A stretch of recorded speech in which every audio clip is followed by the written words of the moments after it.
We are back with another full day of Elden Ring. I love this game. Let me talk a little bit about where we've been, what we've done, and what we intend to do today. This framing a little bit should hint that we're going to do the Altus Plateau. But a lot of the excitement from yesterday, I should say from the last broadcast, was going through, clearing out this Lake of Rot area. There's some sort of mysterious puzzle I don't know how to complete here, so I put my usual silly lizard.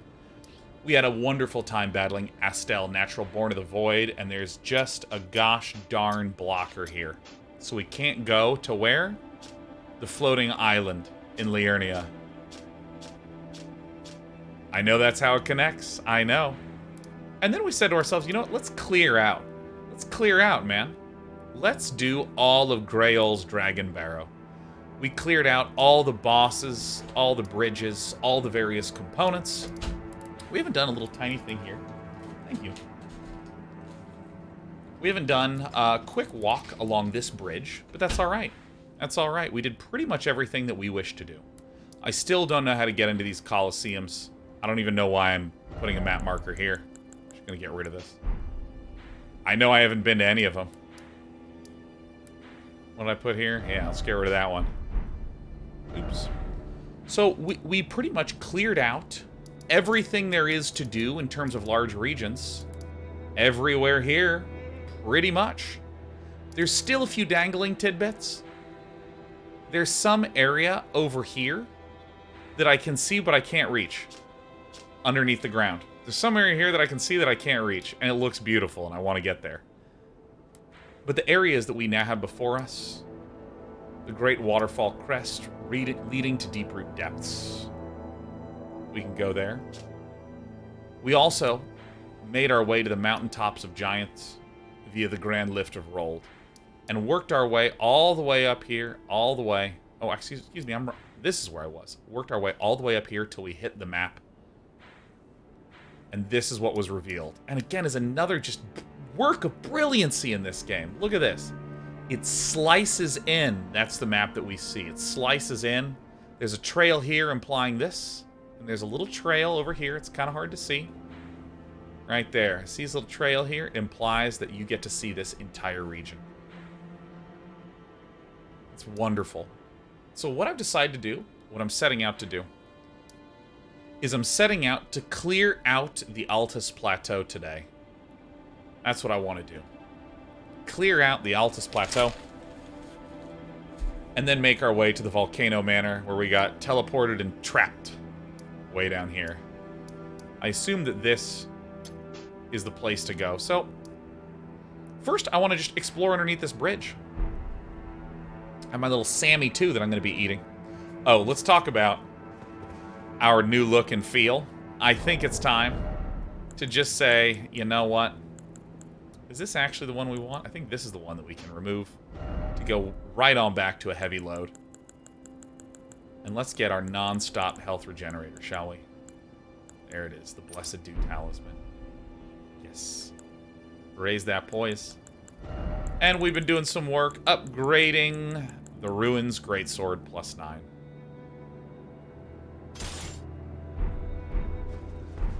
So I am a chonky, horkin' boy.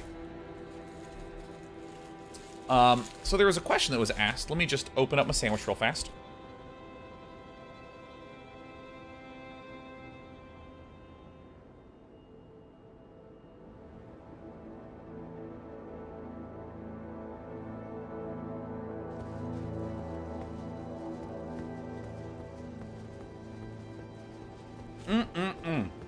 Question was, do I think a game can be too long?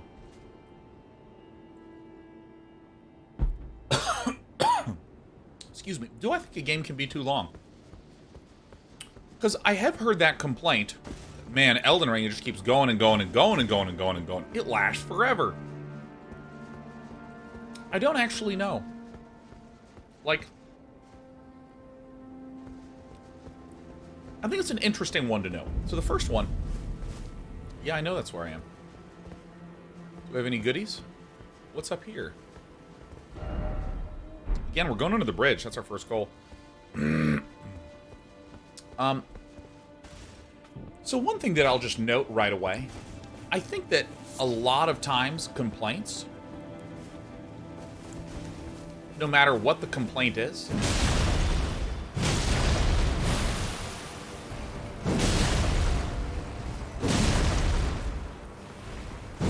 I love how much damage this does. Oh my god, that feels so good.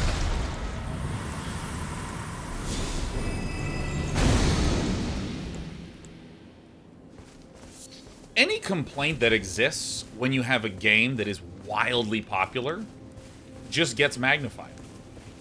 Because again, let's imagine our game has 1,000 players, and 500 of the 1,000 think that the game is too long. Geez, 50% of players think that the game is too long? That's crazy. That's a really large percentile. But if you have 10 million players, which this game has over that, if 10 million players, if 0.1% are having that issue, that's 10,000 players. So I don't actually know if these kinds of issues and claims are necessarily game breakers. So, I mean, like, when we say too long, I think we need to contextualize it as, like, hey, do we think that this game is long to the point of potentially ruining the experience? So that's something that I'll just keep in mind. And then, like, hey, what do we think about the game's length? Like, for me, I have not had a single hour of this game played, except for perhaps the first 4, where I have not been absolutely enwrapped. I mean, I've been in love with this freaking game, man. Oh, hey, guys.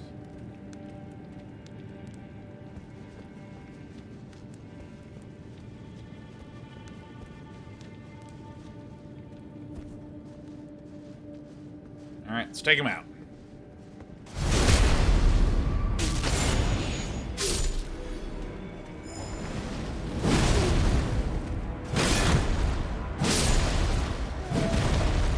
Oh my god, I love this sword.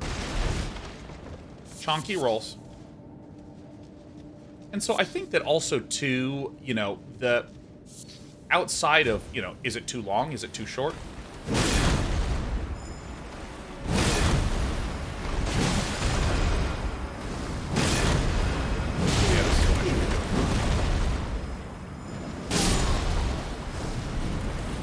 Let me work my way this way. Like, okay, how am I playing the game? Holy shit, literally a single whack? That's incredible. I am playing this game a few hours at a time. Every time I come back, I am ready, man. I am so eager.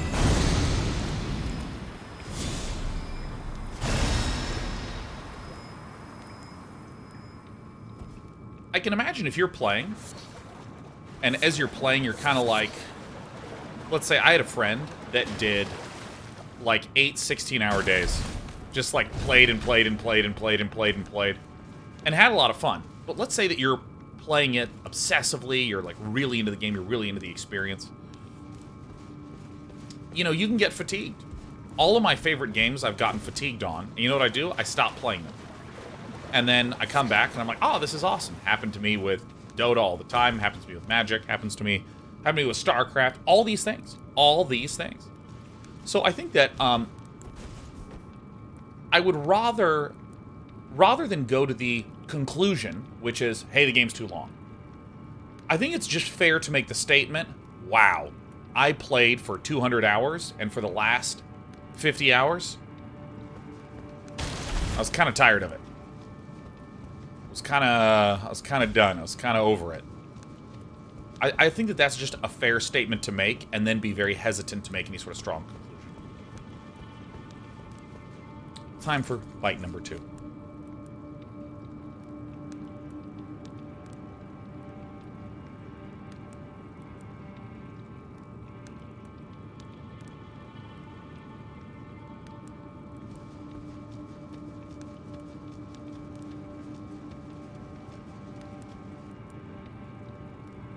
So I think that overall, if you had to eat a McDonald's, no, I'm just eating a chicken sandwich. Just a chicken sandwich. Have I been in here? No. If you, like, held a gun to my head and you said, Sean, is the game too long? Should we change the game? I would actually say no. I would say it is not.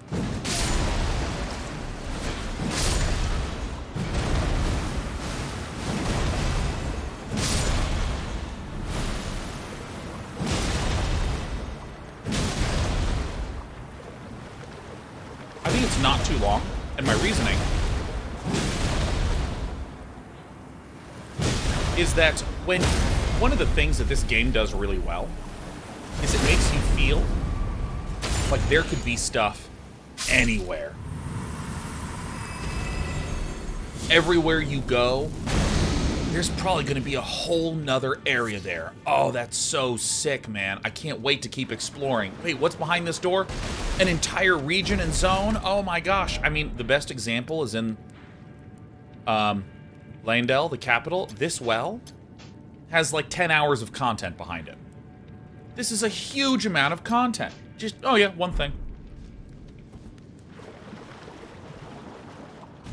That feeling that there's something behind every corner will naturally mean that as you start getting to more and more and more and more corners, you can get some fatigue. If you look at every single corner, all the time, everywhere. But what's going to be an average gameplay experience? Experiencing 7, 80%, something like that. So the fact that there's more stuff left over is exciting. Oh my god, it is mayo. Thank you, Spite Sweet.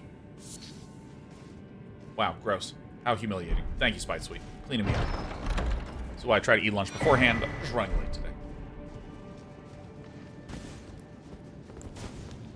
So I think when people try to voice the, or when people are playing, and they play, let's say, from start to finish, but are not super 100% completionist, they walk away with having had a bunch of holy shit, that's amazing kind of moments. Holy shit. Speaking of, look at that. What the hell is that? Maybe that's this cave over here. I think it might very well be. Here's what I'm going to do.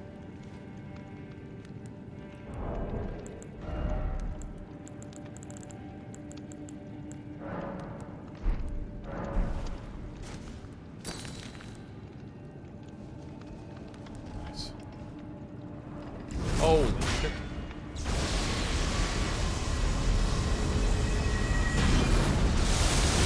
I think if you finish the game and you walk away with some sort of like, oh my god, I had so many holy shit moments and I didn't even finish exploring, that's an incredibly powerful thing to have experienced.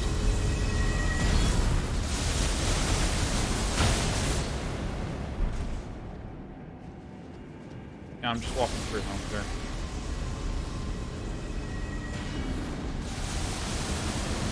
And so I think that, like, there's other games that I've played where it's been like, hey, beat this game.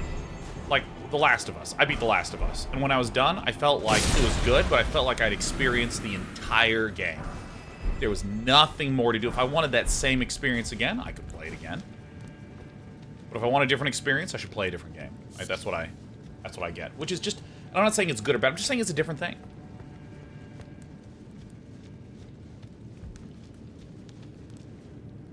Let's see how this fares against bosses.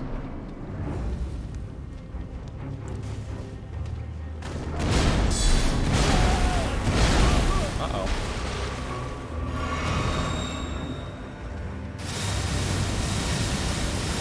Not a particularly difficult fight, but that's what my Naginata. I really want to try to use this Colossus. 1, 2, 3.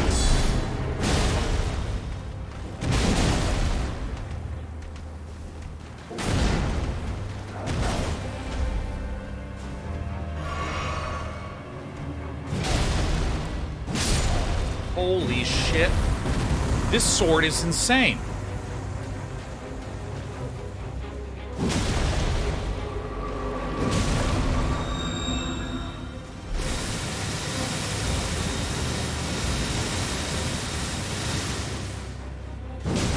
times we upgrade? I think we're at 9 or 10.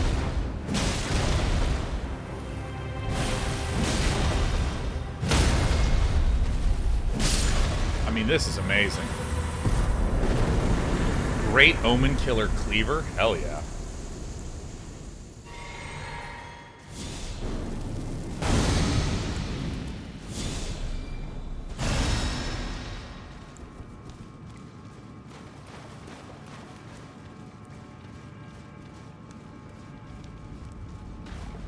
Is that really it to this cave? I bet you dollars to donuts that this cave here is that. The wall. What am I going to call it? Go ahead and return to the entrance. Hell yeah. Do those stones stay there forever? Like, I don't know.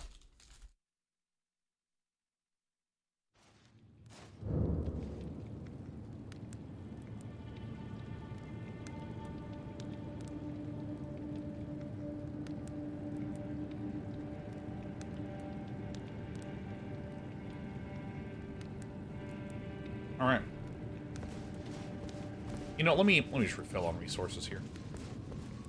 This is an interesting question. Revan of Dawn says, I'd be curious to get your thoughts on the progression in terms of upgrades in this game. My friend and I have chatted about it. Given the way upgrades work, and where you find upgrade material, it can be very easy to miss a mine and then miss a ton of upgrade material. For example, saw you had this issue and looking for smithing stone 6s. Still do? Solution to this issue could be having each mine have the potential to have +2, -2 of the relative stone to help if you miss a mine. Revan of Dawn, I very, very, very strongly believe it should be left alone. Here's the thing. This was from a talk about the people that made Diablo 2. Here's your gameplay time, and here's your power going up. So here is the average, is this line. All right? Let me just try to... There we go. So here's the average line.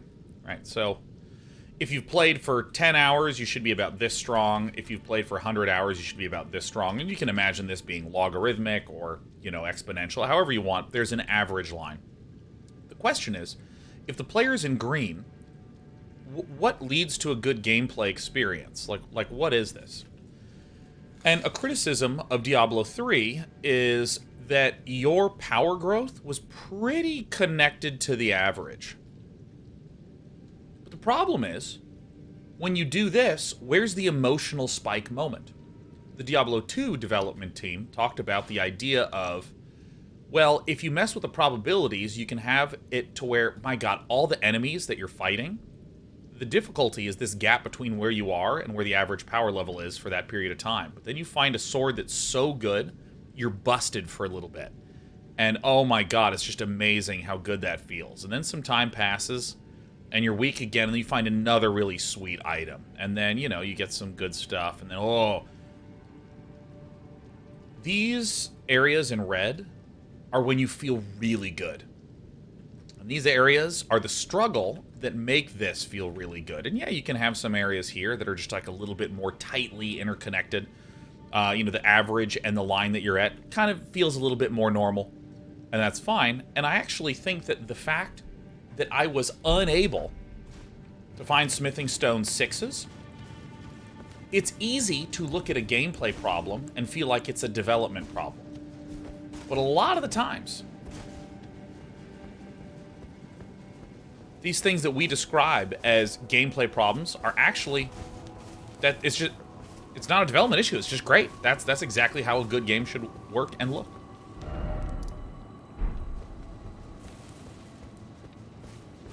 So I think that as I was going around, unable to find the right smithing stone, it made the gameplay way more interesting and fun. Let's see if we can take down a rune bear.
Dude, this sword is awesome.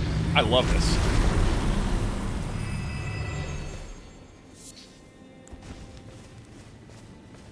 And you know, so here's what I'm gonna do. I'm gonna have myself a little. I'm gonna finish this chicken sandwich. Then I'm gonna talk more about upgrades and struggle and puzzles.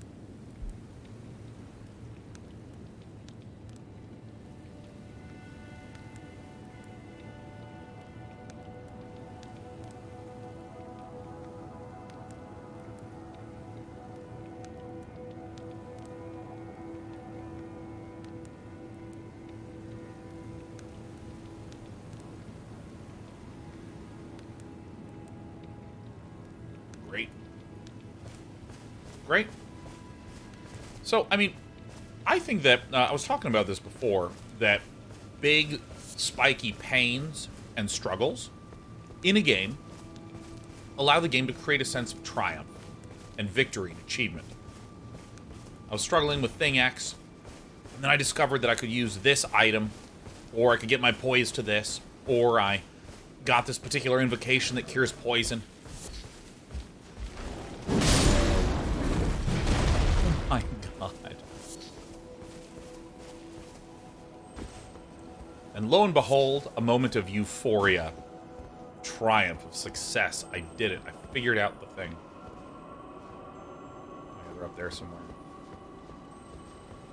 That's awesome. And I think that it is really interesting to ask the question, hey, this thing that I'm finding to be a problem and a frustration in this game, maybe it's good.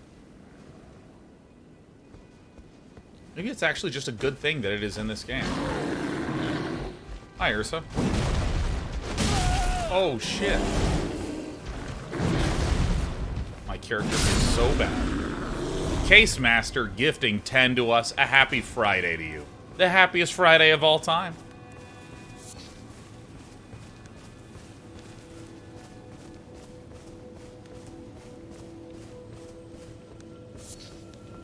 Yeah, I remember these being just like little Healy things. Are you enemies? Or are you friends? This thing that's a problem, is it actually a problem, or is it just leading to really great gameplay?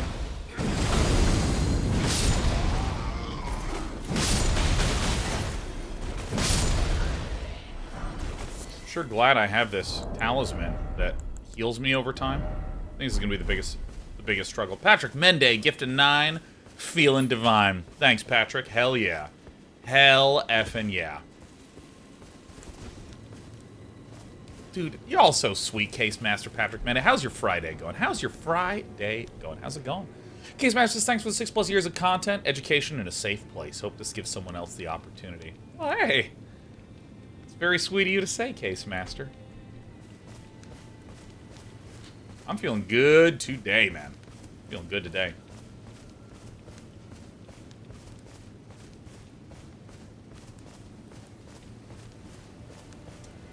Yeah, I don't know. I've just been ruminating a lot on this topic lately. The topic of, is this thing that I feel like is a problem? Is it actually where my joy and entertainment's coming from?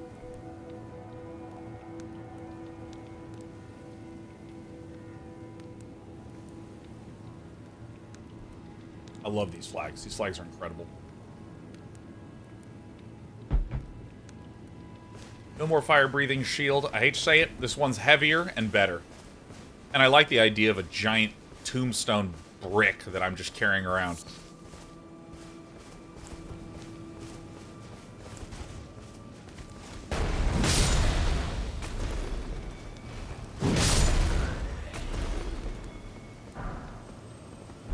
Poet, 3322, gift an 8. I love it. There was a 10, there was a 9, and Poet's like, I know what comes next. Oh, this is up there. Thanks for the sweet 8, feeling great.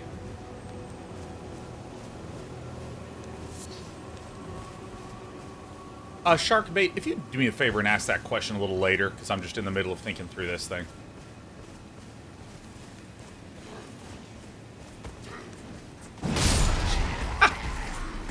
Oregon says people could feel like worker rushes or 4 pools are a problem in StarCraft because they don't get to execute their strategy. Yeah, I mean, I heard... I remember Rob Pardo, who was one of the early All-Stars at Blizzard, said that rushes are really good because it is a way to make the game end faster if someone's doing something wrong. And if they start to lose the game faster, that will help them understand what problems they're trying to solve. And you might go, I disagree, I think it's bad. StarCraft and StarCraft 2 are two of the most beloved and successful games of all time. It's incredible. Cheesy Bob with the 7 gifties. Hell yes, Cheesy Bob, let's go. Ow. I'm on fire.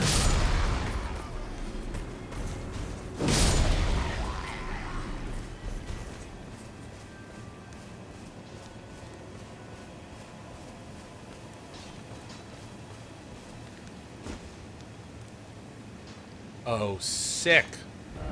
Dude, look at this. This just random little area here has this beautiful little story going on of people trying to mine.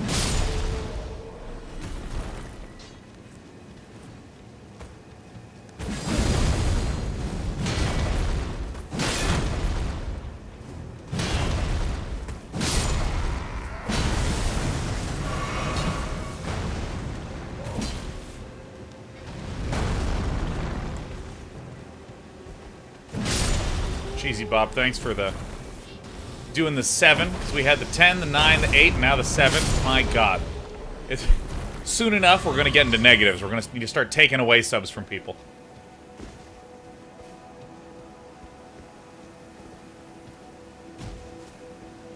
And it's funny because we can take this point of, hey, the problem is actually where the fun is. We can take it to an extreme. Imagine if you said, man, it's taking me forever to get this item in Diablo. It's taking me forever to get this item in Path of Exile. Ugh, it's so boring. And imagine if I was like, all right, cool, I created this program where you can just type the stats in that you want. Any of the stats you want, you got it. Just drag your character, or drag the points that you want to your character however you want. Whatever item you want, you just type it in, it's yours. You'd immediately be like, well, that'd be fun to, like, do that and then see what it felt like. I can imagine that being kind of fun. But once I've done that, you know, I'm kind of done.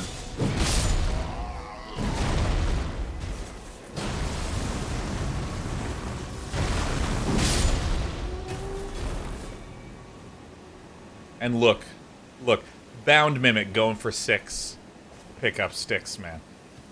We had the 10, 9, 8, 7, 6. Oh, you sweetheart. Yeah, we're pretty potent right now. I'm just gonna go check all these other little divvies. Not a 4-year-old says, would you accept my sub as a bribe for the babiest of all baby spoilers? Well, I think you know I'm anti-backseating. I'm anti-spoiler. So, like, what can you give me some precursor information to help frame whether or not I might want to hear it? Because again, by not having stuff spoiled, I get a lot more joy. Fleedan gifting 5 for a total of 105. 10, 9, 8, 7, 6, 5. 5 golden subs. Oh my God, look at this Friday baby train. And it's nice because the train constantly descends. It is the Benjamin Button train.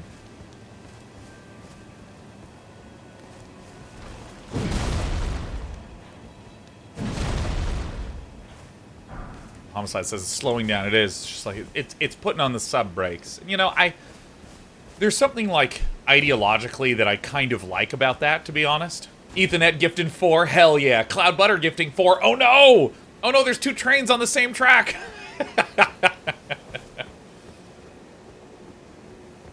There's something that I like about the idea of as things move down, there's like a terminus, there's a point of completion, you know? Oh, this is sweet. Is this a jail?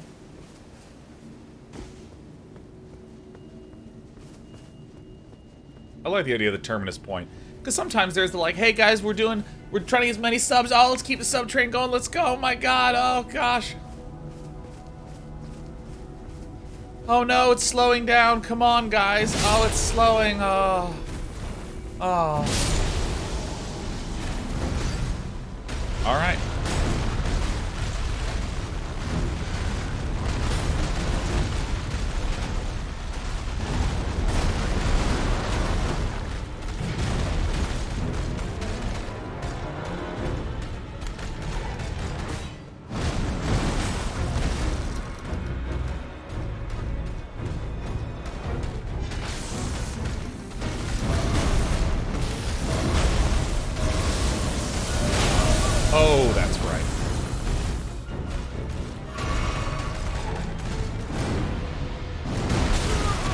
Ooh, these rolls are not as long.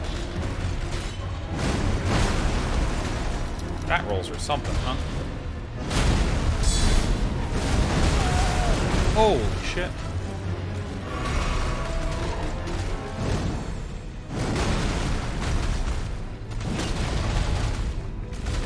A lot of damage.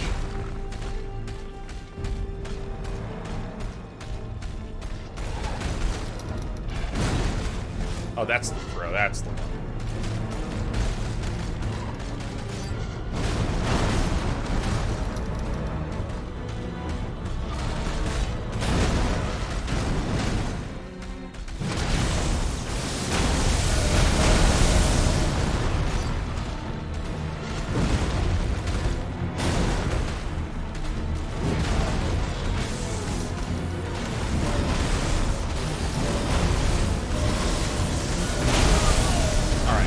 Quite time that roll, right? Take a drink.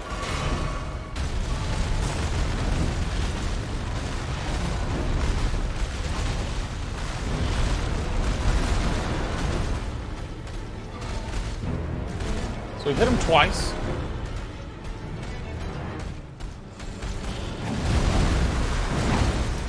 Alright.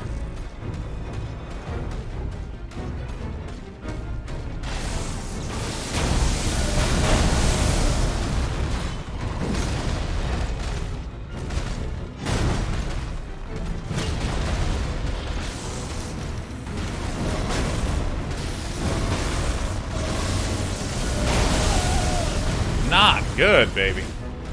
Not good.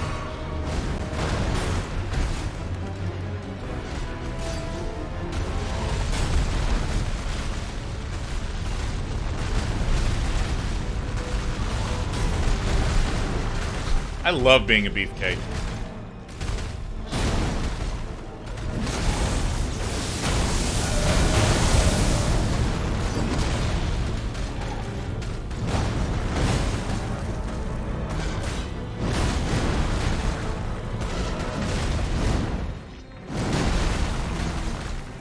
Oh, dude, my range is so weird on this.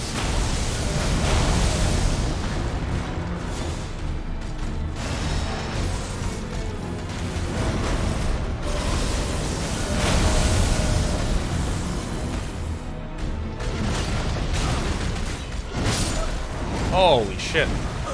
I want to try to learn to beat him with the thing. I want to try to beat him with the thing. With this Ruins Greatsword. Steak America. Zephy says, hey, have you tried the new map in Zombie Survivors? I haven't yet. I haven't yet. But yeah, no, there's that sort of just like, hey guys, it's a sub train. Come on, subs. Come on, keep going, subs. Come on, please, please, subs, please. Keep coming in. You know, you're trying to like escalate. I like the reverse one, the 10-9-8-7-6-5. You know, I think that that's like...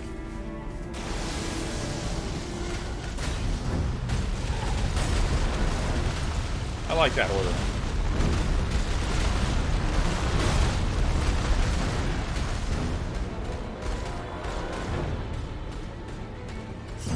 I think with this kind of build, it's important to just be patient. Hit him once. Maybe hit him twice? No.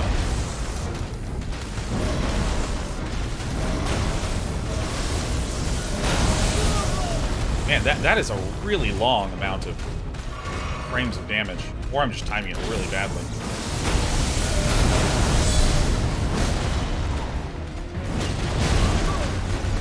I really should be getting one attack in, huh?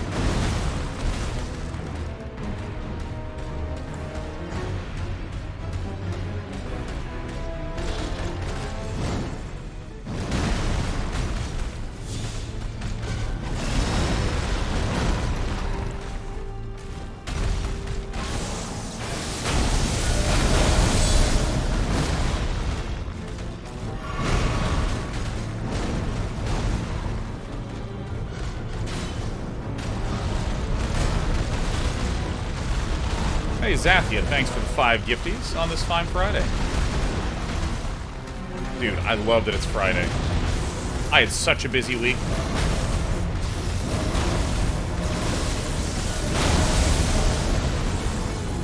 Feels like there's a timing in here that I just can't quite find.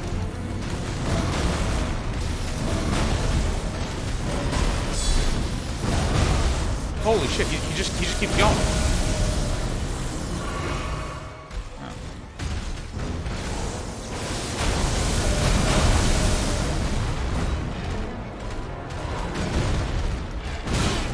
Oh shit, I'm dead.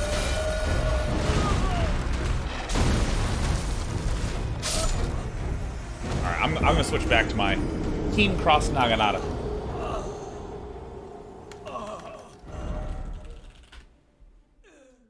Alright, Steak America.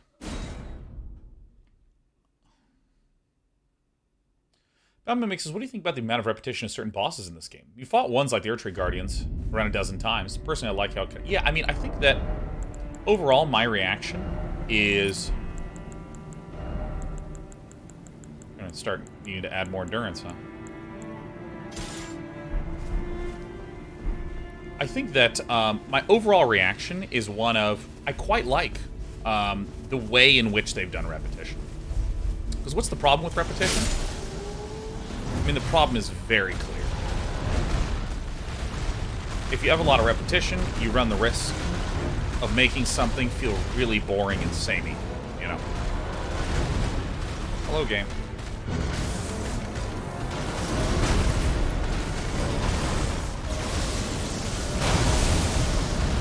That's what I should have done with the other one as well, instead of trying to block it. It feels so nimble.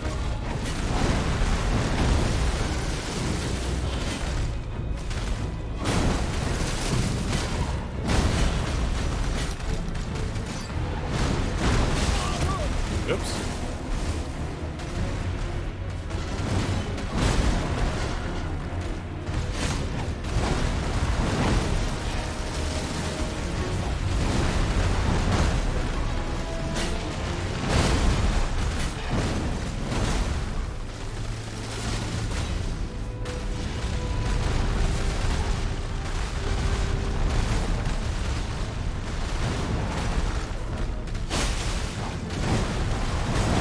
You can do more damage if you hit him in the face.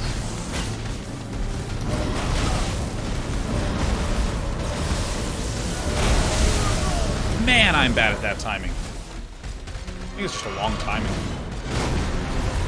I can roll that.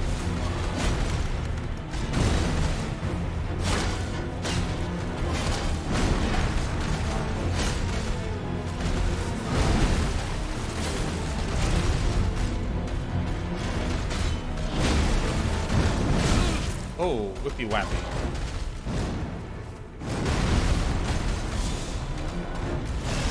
Get some healy dealies going.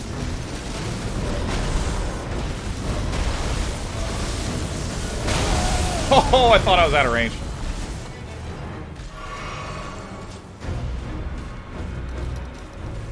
Does load also impact the distance of your jump? I think it does.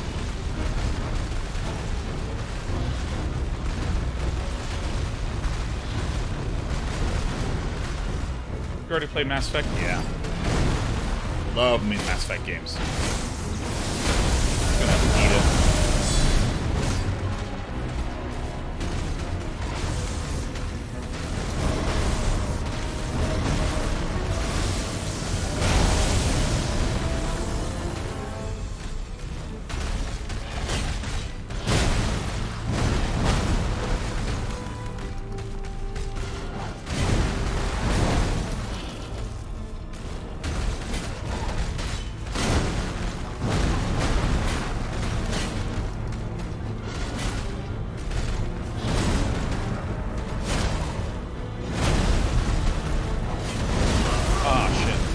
Bastard.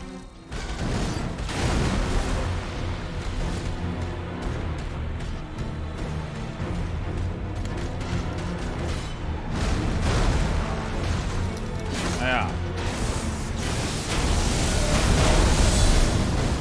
Oh shit. I didn't hit him. Alright, come back to flat ground. My only enemy, curved geometry.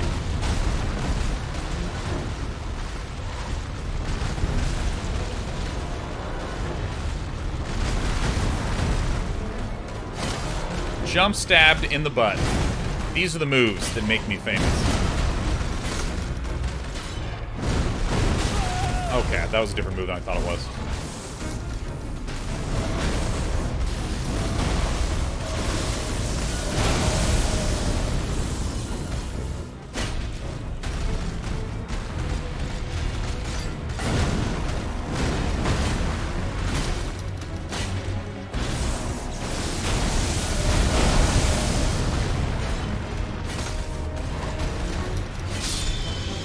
Nice.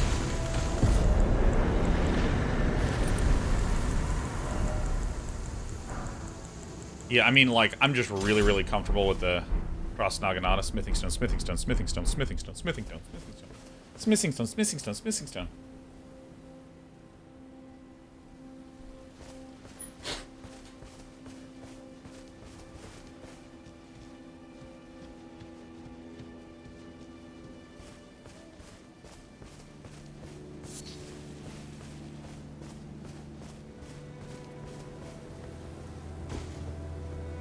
Owen says 3 subs were given to Day 9. Immortal, wisest, and fairest of all beings. 7 subs to the Eric, great miner and craftsman of everything that goes on behind the scenes. And 9 subs were given to the wife of man, who above all else desires power. Within these subs were generosity and a will to help this channel thrive. Oh yes, Velrun. What a noble potential outlet for quality shitposting.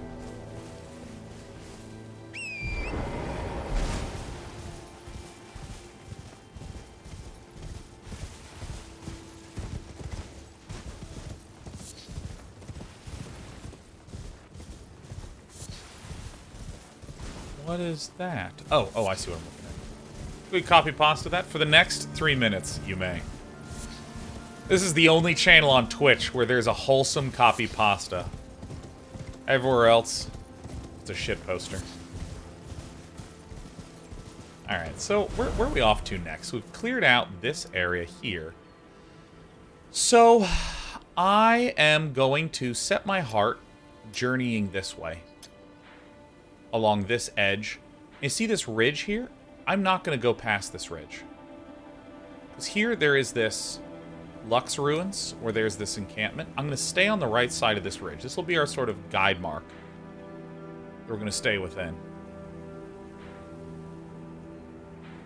So let's do this and this. And just as a little reminder to ourselves, let's go ahead and put some markers here.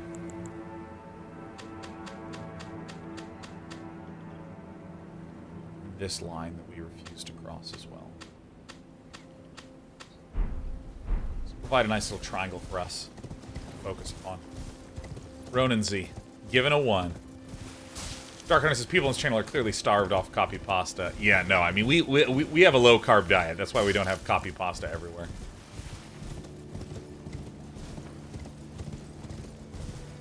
I think it's more water. It's more coffee in a second here.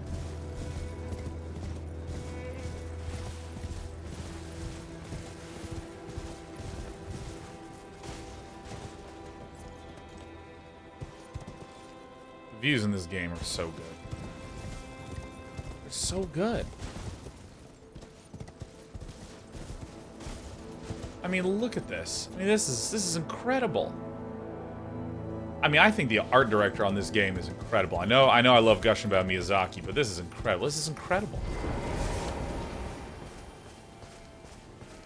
And also, I think we're good. I think we're good in terms of copy pasta-ing.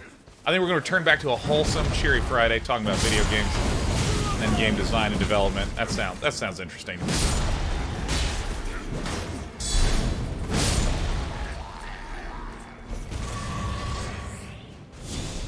Yeah, Poet, I think this area being in fall, which is a time when trees, leaves turn orange, preparing for winter and fall off before spring comes again. I mean, the whole idea of the Empire in its autumn, I just think is beautiful.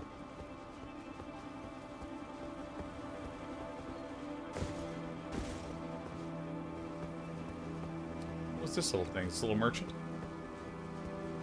Path Losing Simulator says, have there been any enemies or bosses that have instilled in you genuine fear? I mean, there's the holy shit jump scare kind of fear that emerges whenever you play this game at all. Oh, but God, I remember a number of times being like, oh my God, this is making me so uncomfortable. I'm so uncomfortable. I'm trying to think which ones those were.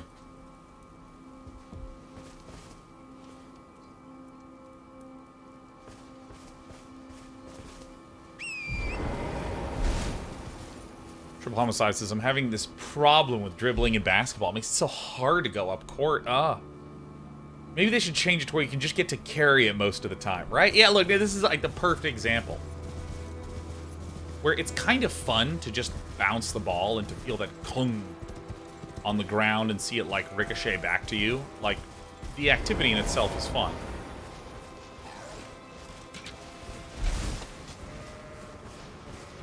Oh, there's a guy right here.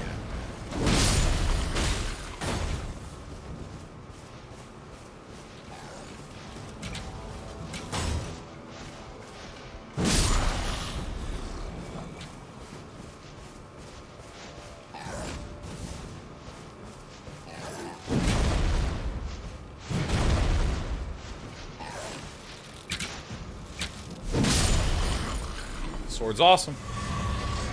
Sharkbait says, on the topic of the incredible way they've designed the interconnectedness and scale of the world, are you interested in a small spoiler about a missable but kind of cool connection between two places you've already been? No actual content behind it, but cool from a level design standpoint. Just framed as a statement of, there's a path to get to X from Y. Have I been there? Like, here's the thing. What I really don't want a spoiler where it's like, did you know that there is a path that connects the Lake of Rot here to Caelid? Like, that's such a gigantic sort of spoiler. So I'm trying to figure out how to evaluate your statement, if that makes sense. So what is this little thing?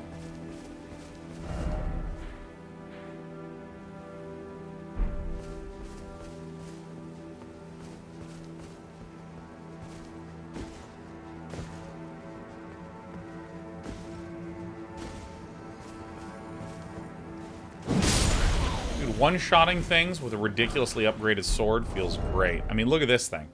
Look at this thing. It does almost 100 magic damage. And then it does, like, 600 physical. I mean, this is awesome.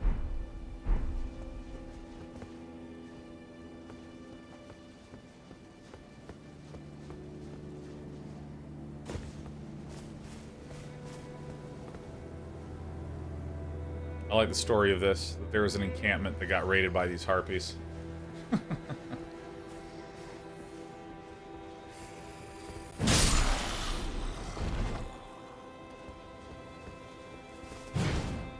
Oh my gosh.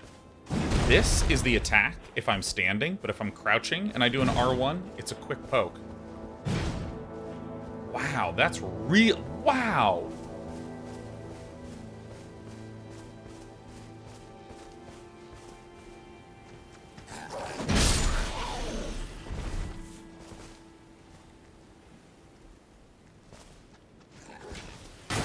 BDS, or BS Disco Inferno, I figured it out. May I ask why you don't use the sword special? Oh, we use the sword special. There's just not really been an opportunity to use it. Like, I'm one-shotting dudes like crazy. Yeah, we've used it. It's awesome. It's one of the reasons why I was excited about this. Inkill Games is 100 hours in, just learned crouch attacks are different from standing. Yeah, no, I'm just now learning that.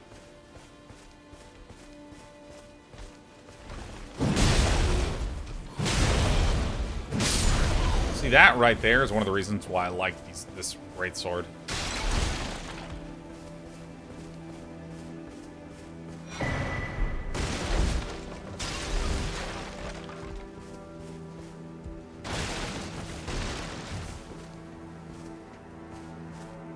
Plan for today's stream is the Altus Plateau towards Volcano Manor.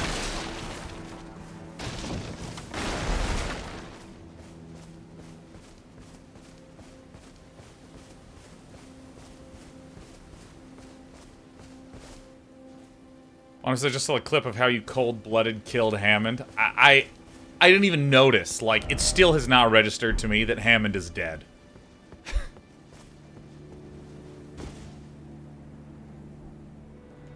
Sharkbait says, more of a, oh, logically these places would be connected than a huge leap. I think, from your framing, though, it might seem better to save it as it's something to bring back up when you're wrapping the game. Almost everyone I know, including myself, missed that it existed, and I only found out about it from an internet post. Oh, yeah, perfect. No, I actually hard agree with your assessment here. I think that's a really good assessment.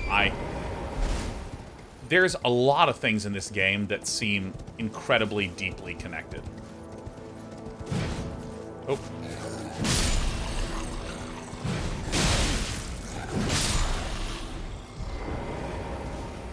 And I think that part of the joy is building that understanding and developing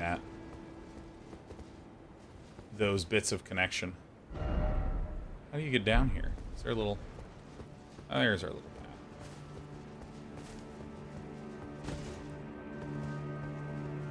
Is this death? Yeah, it looked a little deathy to me. Damn. I'll just use this as an opportunity to get some water. Water, coffee. Here we go.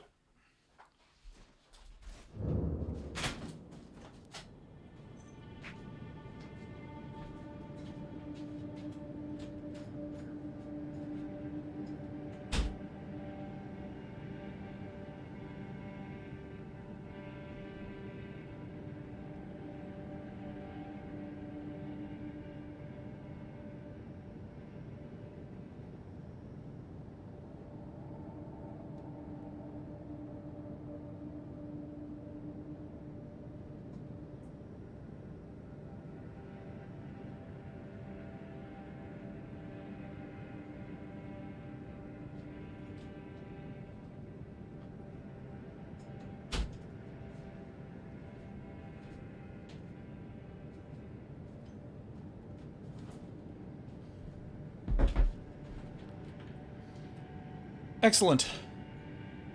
Oh my god, is this really the last place that I rested at? Hey, we're gonna go here for sure.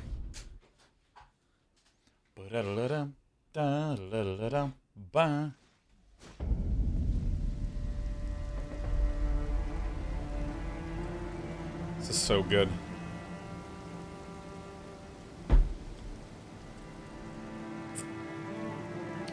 Alright. Turn this on.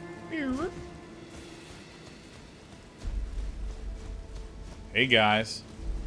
Dude, just being able to run up and...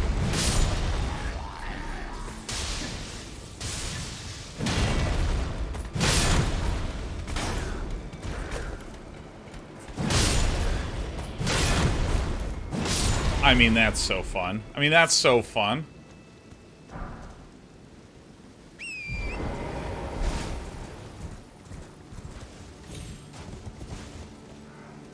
Ha! Ha!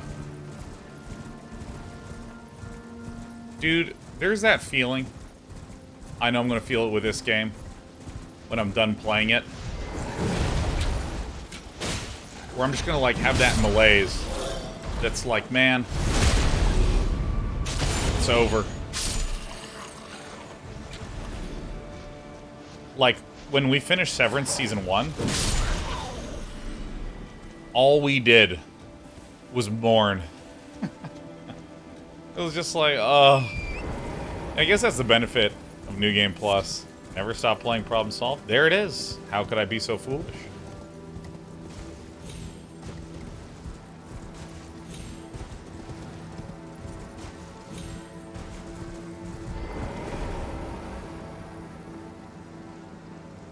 I wonder how we get down. Maybe around the ridge?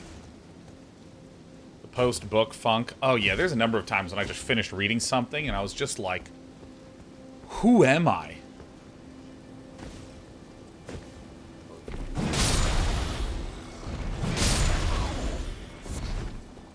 Gosh. I remember that happened when I finished Akira. The book. The manga series. I finished it and I just was like, who am I? I don't even feel like I am a person that lives on the planet Earth in California. I am not sure. I am this world. Felser says, dude, after I finished the Malazan series, I couldn't read anything for like a year. Dude, I've heard that. It's one of those series I want to read at some point in life. Malazan, Book of the Fallen. Here we go. Here's the path. That path.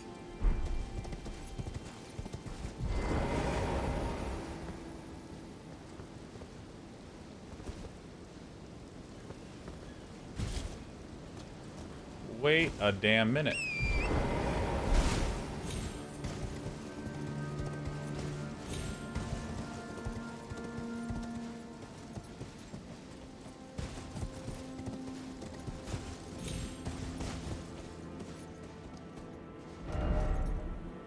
Okay, so... maybe we access it from over here? There's like a small tunnel through here? That would make sense.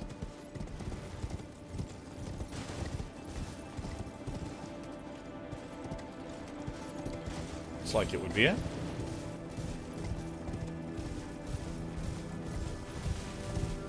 It's gonna fight me.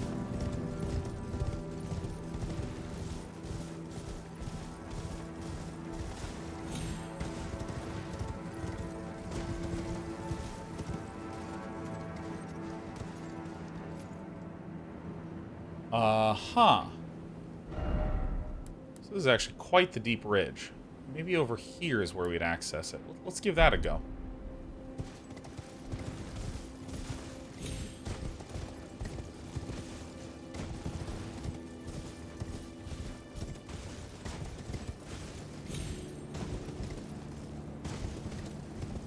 Oh, I see. I can kind of like drop down like this. Oops.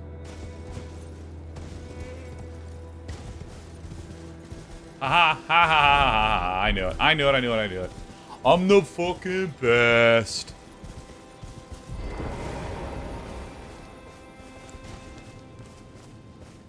Dude, this is like the brightest light.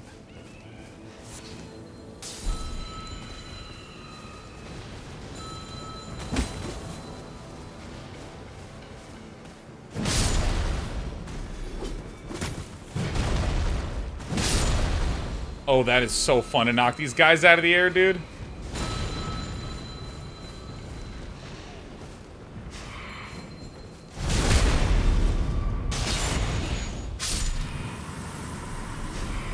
B-Town process, does Sean know about the trick where if you attack off a cliff, if the game stops the fall if it would have killed you? That is literally not true. I mean, that is just not... That is like a false statement. That sounds like someone that thought that they found something, tested it in 3 places, and it worked, and hasn't thrown themselves off the cliff accidentally all the fucking time. That is true, actually. Oh, it's definitely not fucking true, man. We could actually go test it right away. I'm sure that there exists falls where it seems that you didn't fall off. I'm sure that there has been instances where the game went, ooh, you know what, let's not let this person fall. But I mean, I have absolutely been at a cliff, swung, flung my body off, and died. 6x Pools says the internet says it's true, therefore it is. I just don't think it's true, and I feel like someone said it, and people were like, whoa, that's an amazing trick. And then spoke about it as though it were true, and then it was debunked.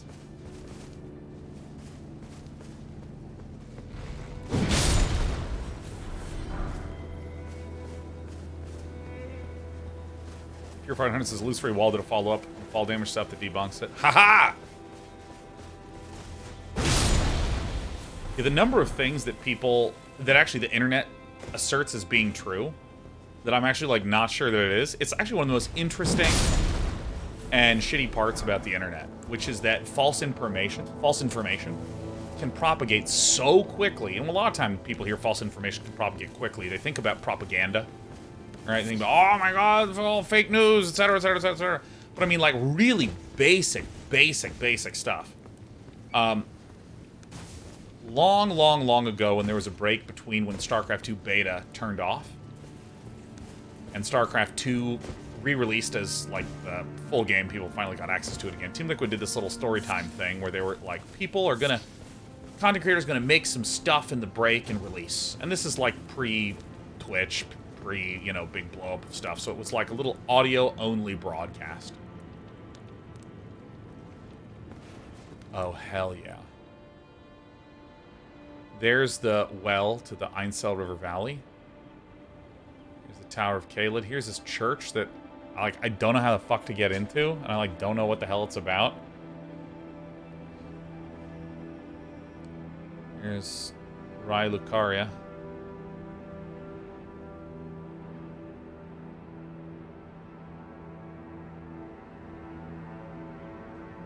Sick.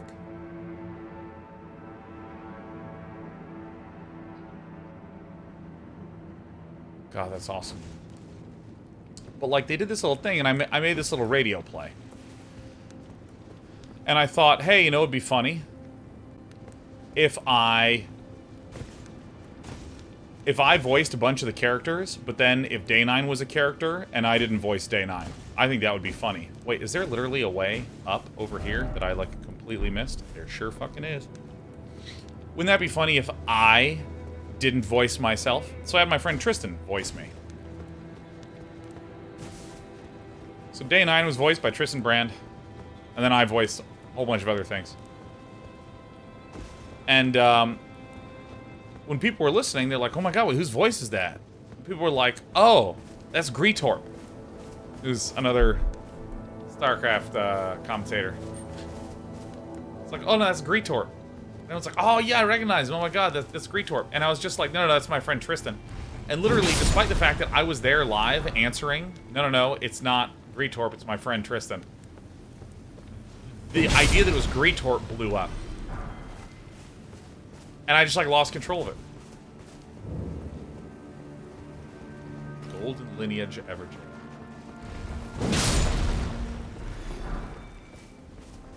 And it's just so fascinating to me that, like, I couldn't slow down the momentum of the internet. It's incredible. Won't little Timmy? Indeed.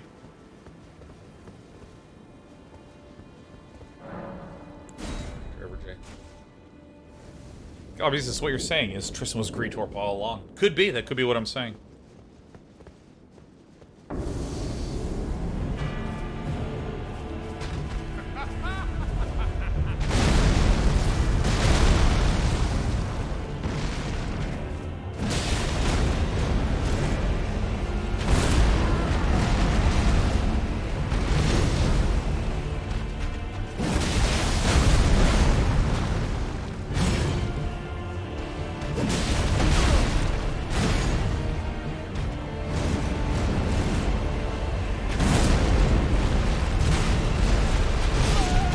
Oh, that's right. Attacks.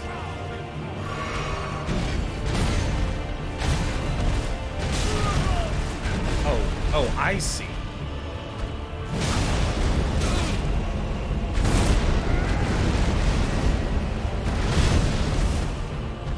If I get knocked off, I need to stand back. I need to re-release the L button.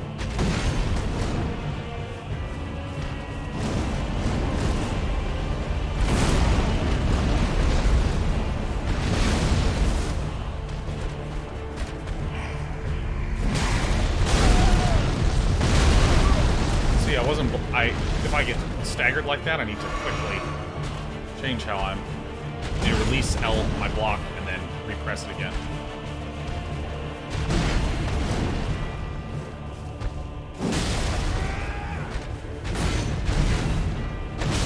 See how it knocked me over?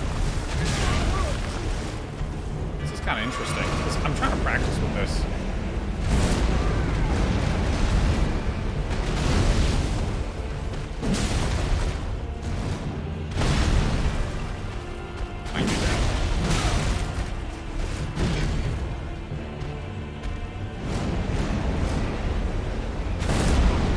Sobe, I'm having a great time. I'm trying to learn how to play as a fat rolling character.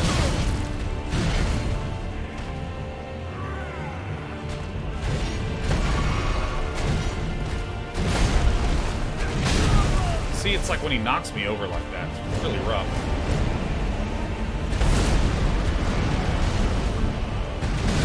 I have the roll on just that.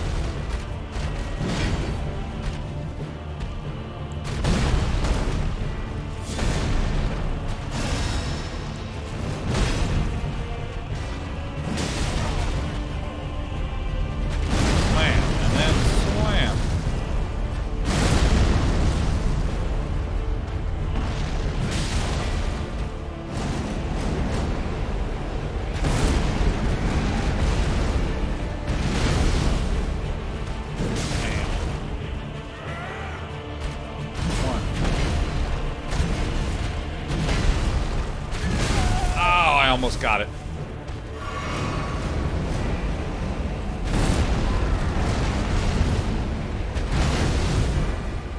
Oh, hit him.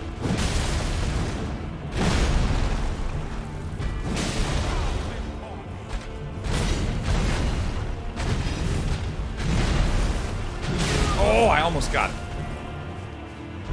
Healing.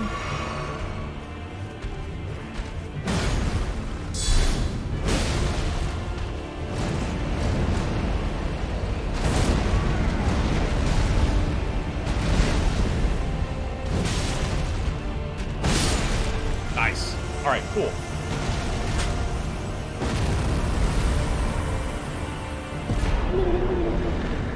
Godfrey icon. Oh, hell yeah. Oh, we have to exit the jail, that's right.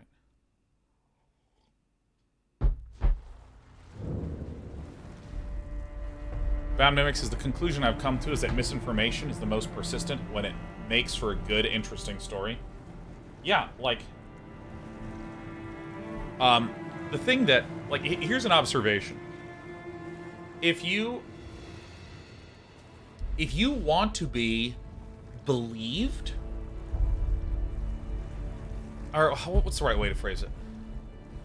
People seem to respond less to truth and accurate explanation versus falsehood. They respond to that less than boring versus interesting.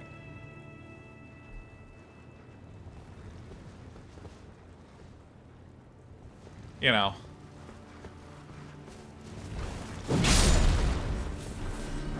Like, if I want to get people to ask me more about something, what do? You add a little intrigue, you add a little mystery. Well, you know, Sean, how did that thing go? Well, you know, I don't think I'm ready to talk about it quite yet, but, you know, let's just say I think some really interesting things are coming. Let's just say that, you know, when I feel ready, we'll talk about it. Yeah. That's how you get people interested. Remember the disturbance in Day 9 TV Town? You know what I said for the longest time? Let's work our way to here. For the longest time, they're like, do you have any updates on that? I'm like, nah, still working. That's it. It's all I would say. Nah, we're still plugging away. Still got more stuff to do. Ah, this is where that little encampment lives, huh? Actually, peel this off.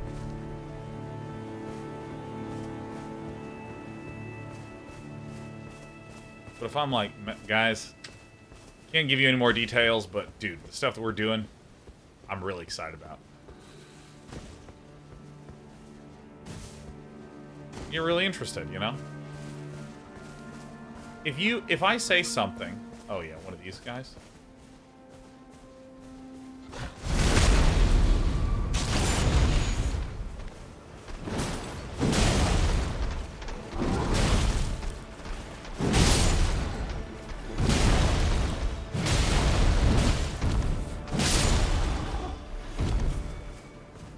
Flies has got to say your game content is great, but your game dev content is fantastic. Thanks, Cujo McFly. Thank you warmly, Cujo. Got a few bottles. Yeah, I mean, I'm sort of interested by this type of communication because, I mean, frankly, it's just been bludgeoned into me. You know, like, because there's, like, I work in entertainment. Like, the constant loop and schedule, even for relatively benign things, is big announcement. Timing the announcement, getting people to show up. Once they did it, give them something good. Then afterwards, whoa. You know, like, for instance, we are going to be doing a ton of nostalgia RTS streaming this year. We got Dune, Supreme Commander, Total Annihilation. Got a lot of games that we're going to be playing I'm really excited about.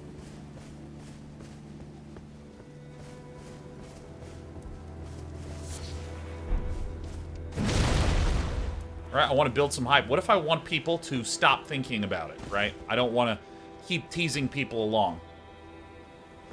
Well, you know what I'm going to do? I'm going to say something like, okay, you know, let's do everything outside here a second. You've seen how I frame this. You've seen how I frame this. The way I frame it is, we're going to do that this year. Next 6 weeks, though, Elden Ring. That's it. We're just going to do Elden Ring. But I'm really excited for the summer and later. Right?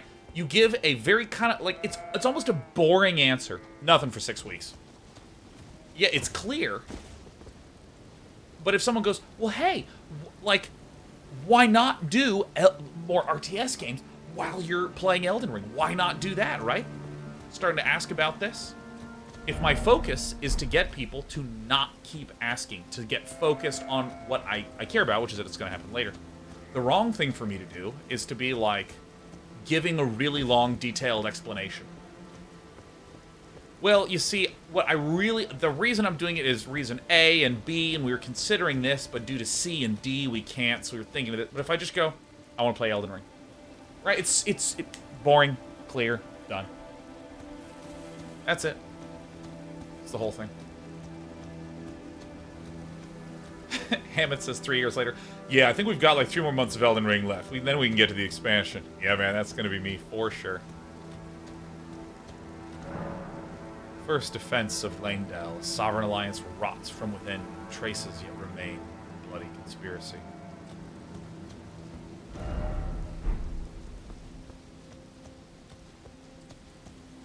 I'm fascinated by that. So, like, I'm talking about the idea of, like, if I want to convey true information, frankly, an amount of boringness is the right shell for it, a lot of times. Oh, this is here? Oh, yeah, what's that there? Ah, I see. This is this. Wait, does this go under? Shit. It's gonna be fucking sick. Looks like it's another one of them rises. But, like, a lot of nonsensical ridiculousness can get, like, couched in it being sort of, like, intriguing. You know, like, let me make up a fact. You know, there's a really interesting thing about seahorses.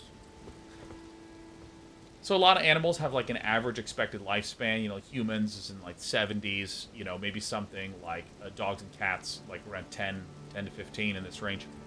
Seahorses tend to live either around 5-6 years or around 10-15 years. And no one really knows why. Isn't that interesting? Isn't that just sort of like a weird fact, right? Because doesn't that sound kind of interesting? Doesn't that sound kind of interesting? Huh. Wow, that's weird. You're like, yeah, it's really interesting. Now, you could quickly go look it up and determine that I just made this shit up. Very quickly, trivially go in there. But it's more than that. It sounds believable.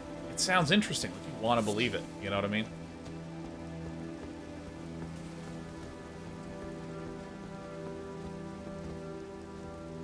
Ready to drop down here? Yeah, fuck yeah, we are. Easy BFT is lung that away for future use at a cocktail party. Oh yeah, does anyone have any fake facts that sound really good?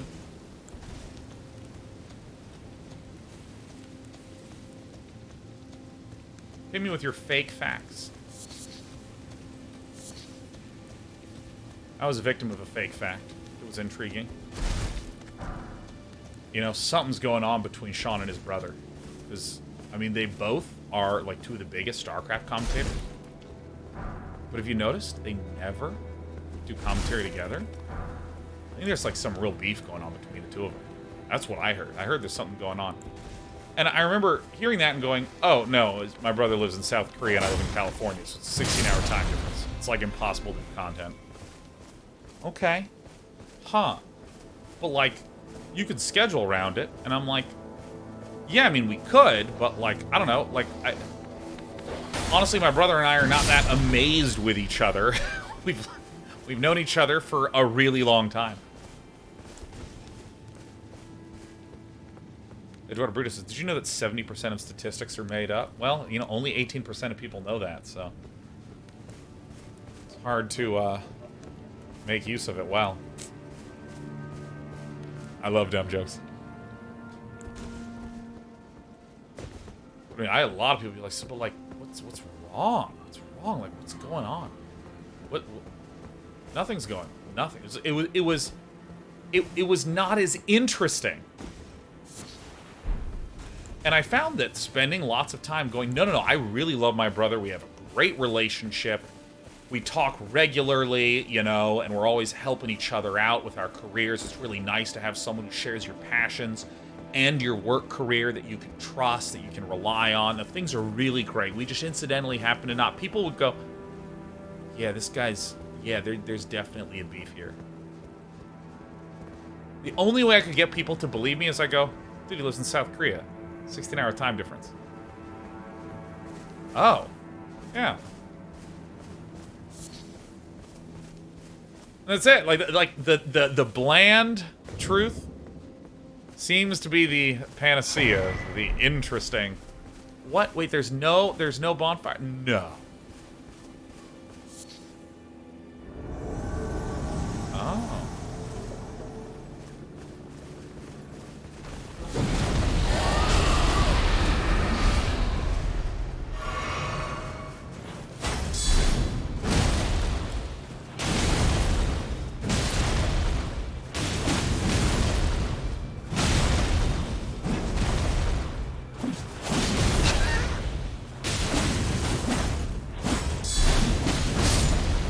This is one of the reasons why poise works well with strength.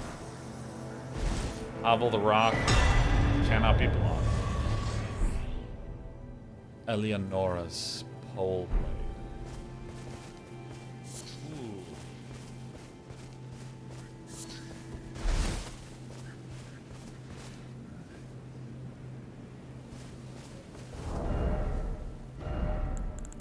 Where's this pole blade? Play same column as my Naginata.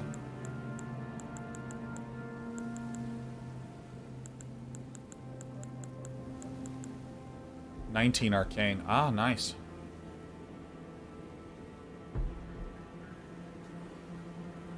Runs another one. For about 10 years, I'd keep defending you when you had live events because people thought you were doing drugs. Yeah, no, I've been accused of that for a really long time. It's really just been in the last 3-4 years people have stopped saying that. And I think it's just because I've become a more grounded, calmer communicator in person.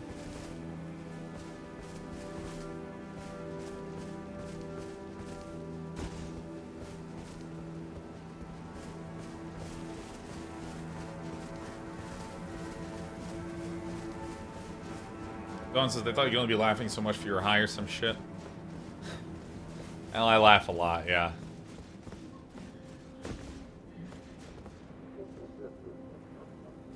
You hearing those weird noises too, right?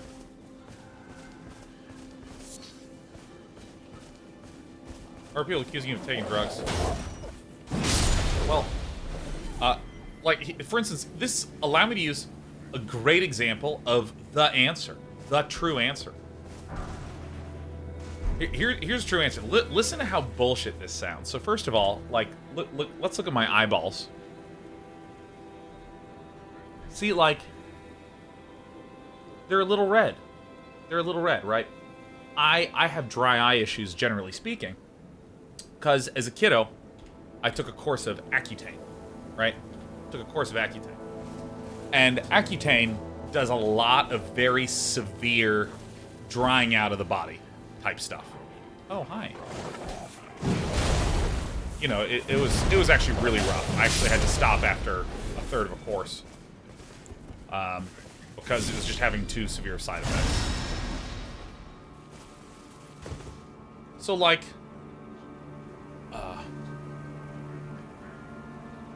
so that's one thing that always contributes to my eye redness, right? That's one thing. But also, I feel like I may have... Do I even have an example of this? Yeah, I mean, like, for instance, I have, like, moisturizing eye drops right here. But another thing is that I wear contacts, so I would put my contacts in, you know, contact solution, unsurprisingly. As it turns out, I learned 2018, I think it was. I learned that I'm allergic to the preservatives in regular contact solution. So they were lightly irritating my eyes all the times. By the way, scores, we don't allow... scores, you just got timed out. We auto-time out links. You need to ask for permission and this sort of thing before doing it. Because, I mean, there's a lot of obnoxious, shitty bots constantly coming in and spamming things. incidences of viruses installing themselves on people's computer and trying to, like, fucking farm crypto and other bullshit, so... we're pretty diligent about timing out, so don't worry about the fact that you did scores. Just want you to know. Sure. But, you know, I've had this, this dry eye, or excuse me, this allergy to contact solution that I learned about, so I switched to, hydrogen peroxide drops. So I use regular old saline when I'm washing my lenses or putting them in and out of my eyeballs. But I use hydrogen peroxide when I'm storing my contacts at night, and that's helped my redness go down, which is fantastic. But a lot of people were seeing me with kind of like red eyes all the time, cackling like a fucking maniac. And they were like, no person is like this normally. But I mean, like literally just keep following the thread, keep following the thread. What do I do in the year of 2009, 2010? I go live, and I intensely and vehemently talk about StarCraft for 90 minutes to 2 hours at a time. Oh, that's where the voices are coming from. I'll talk about it for 90 minutes to 2 hours. Sometimes break down in maniacal laughter, and then go offline. Each one of my early broadcasts, when I started doing broadcasting, the idea of going live and doing this, like just getting a good view and chatting, this was considered a ridiculous idea. No one did, including me. I made shows with a specific beginning and middle and end and writing and construct and all this sort of good stuff. Where is the hat? Ah, that's here.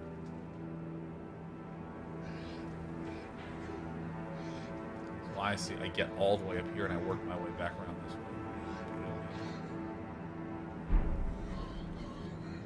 And so, is that the way Sean normally is? Well, dude, I'm doing literally a 90-minute focused lecture. Or on Mondays, a 90-minute focused comedy show. It's not how I behave. I'm just like chilling. And then I'd be on a broadcast where the whole point is talk, focus, produce content, be there. You're doing a broadcast. So, I mean, you're getting a very specific flavor of me. Like me howling with laughter and doing StarCraft ultra high strategy. That's me. It's just not all of me. It would almost be like if you watched an improv comedian only at improv shows and went, no one's that goofy all the time. And it's like, exactly, when they go off the stage, they're not improvising for their whole lives. Yeah, a really good example of... What the fuck?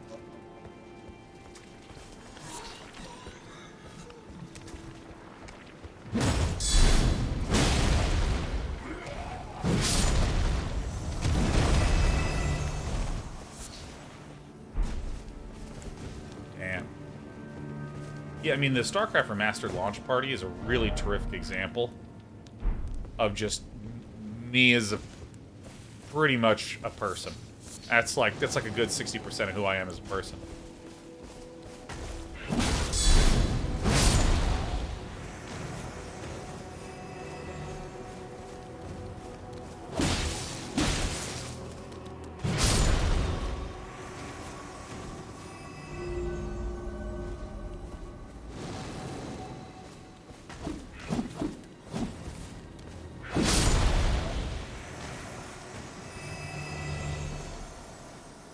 I don't know what the fuck I'm doing. I don't know what's happening.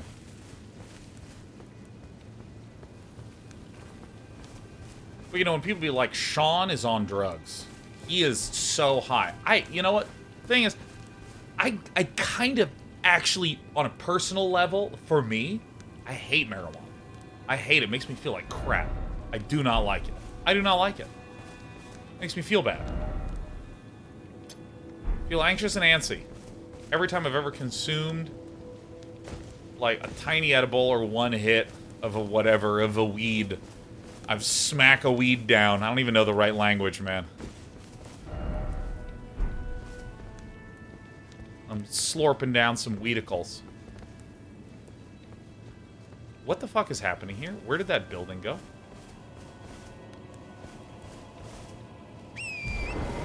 Smack down a weedicle. Yeah, I'm pretty sure that's what it is. Slorpatoke. Yeah.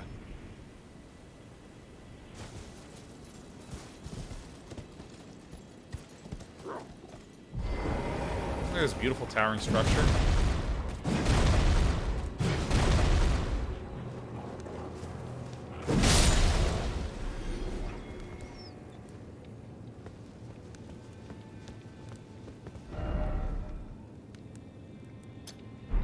I gotta go back this way. I'm confused.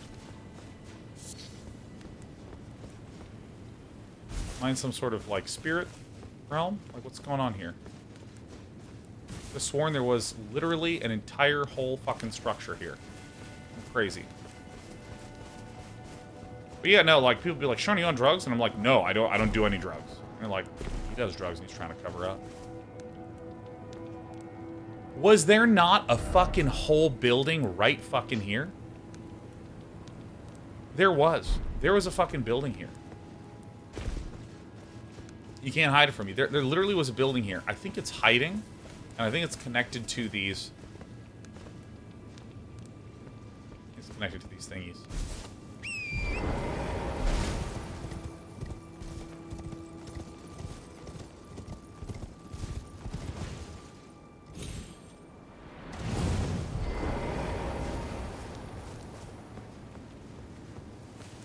Anyways, this is all to say, people just didn't believe me, Velrun, man. It's just like, no, he does drugs. No, I don't.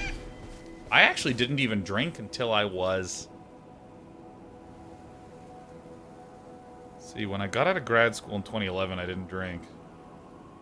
2012 would have made me 24, 25?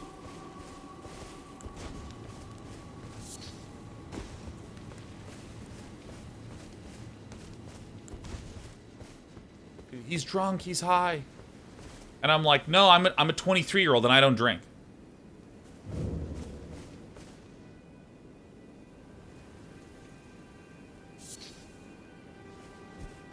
I mean, it just sounds weird.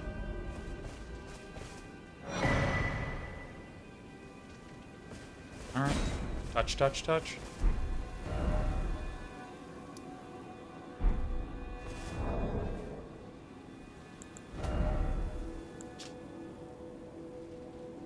Okay.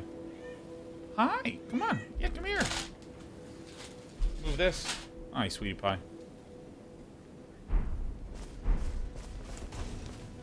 Hello.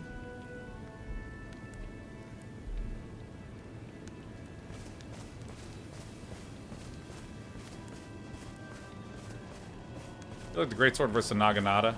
Dr. Phil, I would describe that I like Elden Ring and the weapons within it. So, yeah. Hey.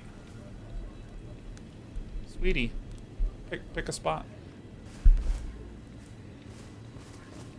But I mean, it's... I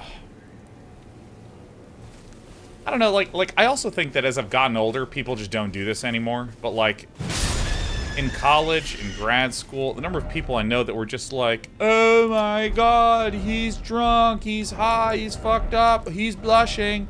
Oh, he's blushing. You know, like all these weird, like, you're probably having a hard time, and I see it. I see it. Oh my god, I see you. You're having a hard time. LOL. Like, no one does that shit in your 30s. No one. I do not know a single person who's like, oh, fucking, I'm in my 30s. And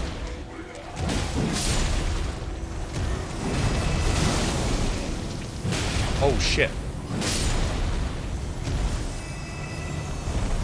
No one in their 30s is like, great idea, Sean. Let me be really, really annoying. Let's actually hug this side. Go into here. Let's be really, really annoying about you behaving in any normal way. Let's say that you're high, you're fucked up, those sort of things. Like, I mean, no one does that anymore. No one does it. No one cares. You know, everyone in their 30s is having a hard time with something.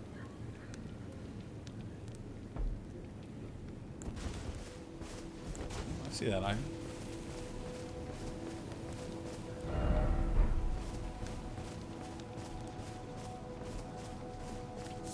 Like, let me tell you, I have had a lot of conversations with my friends lately who've been in their 30s, And you know how all these conversations go? Just social ones. Calling, hey. Dude, Rob, how you doing? How's it going, Rob? Well, we're getting through stuff. Oni says, what's the cat's name? This is Desperado. More commonly known as Despy. Oh, careful, you're gonna roll off. No, don't. No, no, no. No, no, no, those are headphones. Those are headphones. My other cat's name is Sheriff. So, you know, it's Sheriff and Despy. Sheriff. Sheriff's completely asleep on the heating pad. But little Despy. Hey, Despy. Despy. Hey. Despy.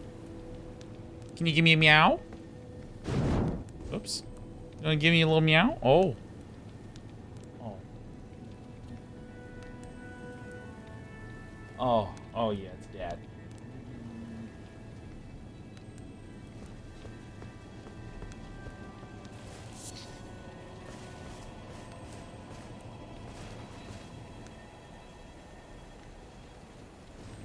Okay.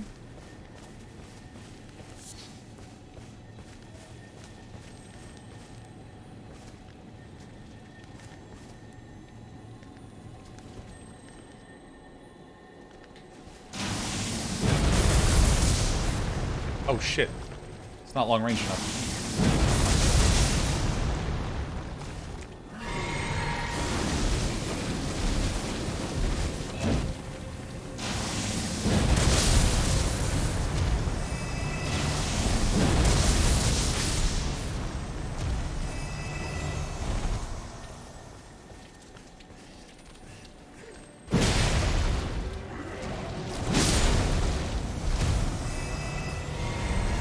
I need to adjust the distribution of these flasks now.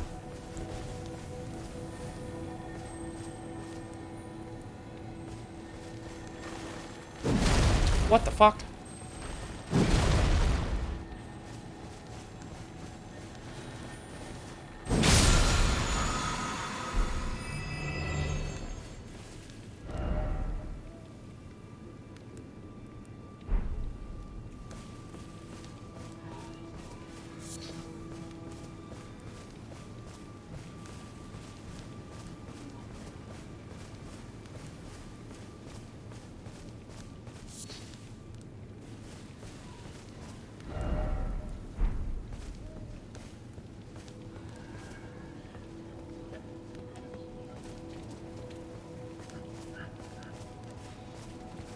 Really need this mist to clear out.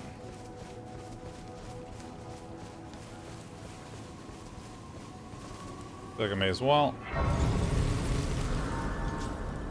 Woohoo! Stack Nurse has been super entertained by this whole Elden Ring series. Thanks for the good times. Oh, hell yeah. Hell yeah. Let's add charge. I don't think we did do that. Alright.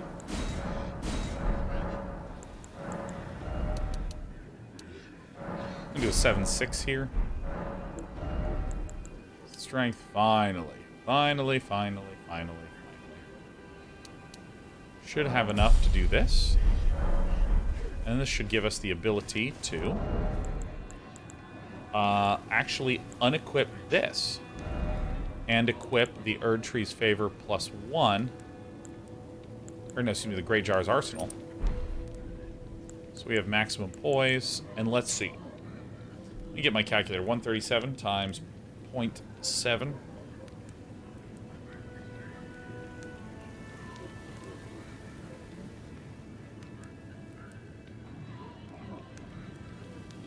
Okay. So our equipment load is 110? Huh.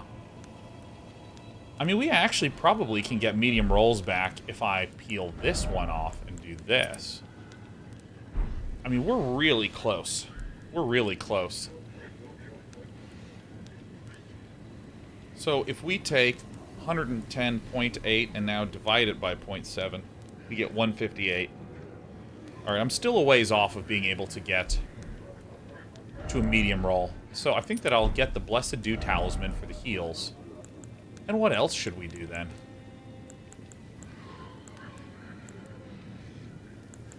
Probably the Great Shield Talisman. I think this is good. 158 is quite a lot. Well, you know, that's how I do it.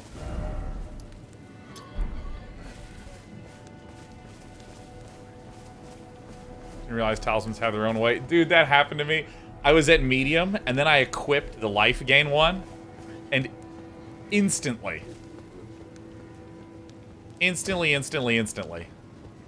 I hit heavy with like 0.6 extra. Oh, so funny.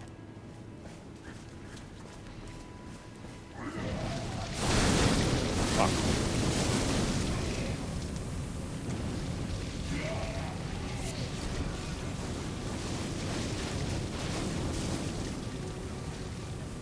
Jesus, this death route. We have the torch bell? Yeah, yeah, it's equipped.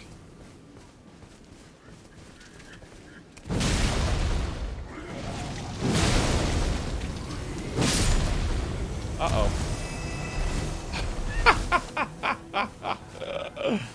Oh, fuck, I'm a chunky roller.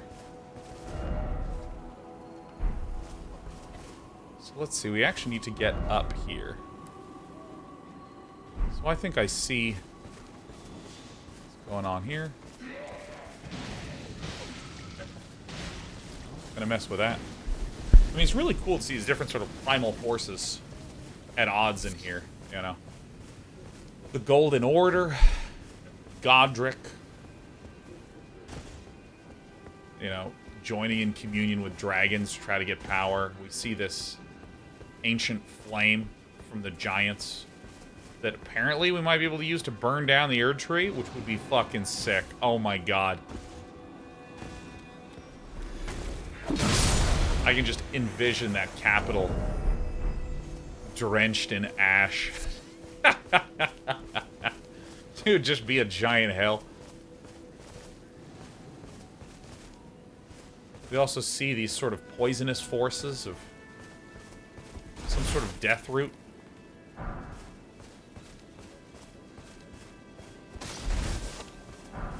Which I actually think is one of my favorite imaginings of...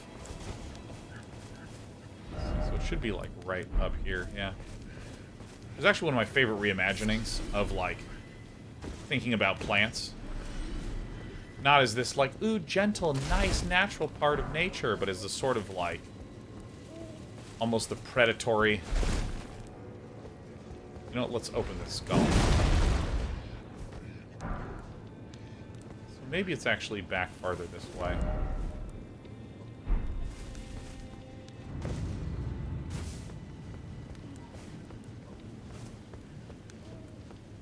I mean, it's just really cool to see all of them come together and tie together. Yeah, you know, like the idea of like fungus and plague and rot and all these kinds of things is awesome. Saw this dude over here. Signal that what we're looking for is nearby here.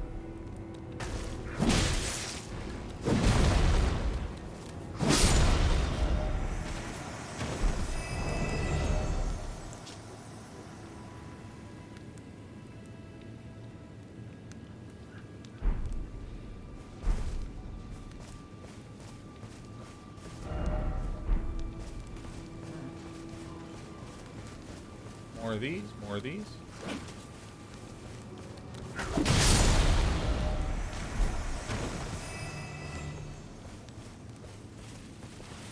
Even higher up? Might be even higher up. There it is.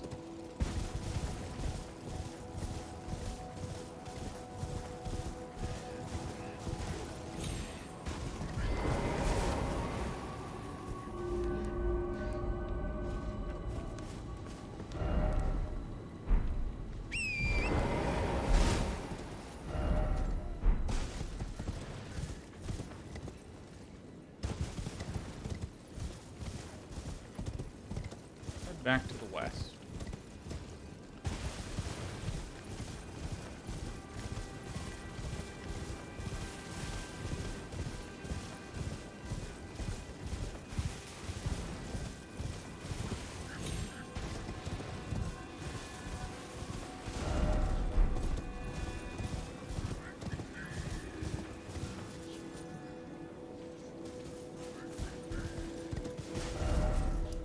What?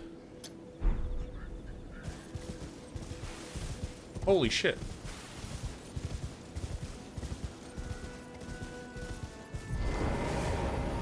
Wow. I think things are disappearing and reappearing in front of me.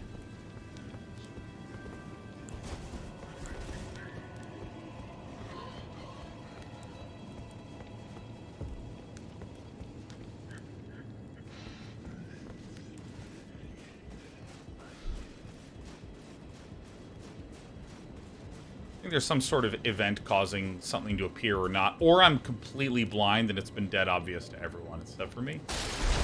Ugh.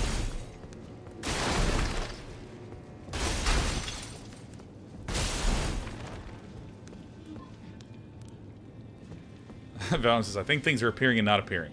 Dash, not on drugs.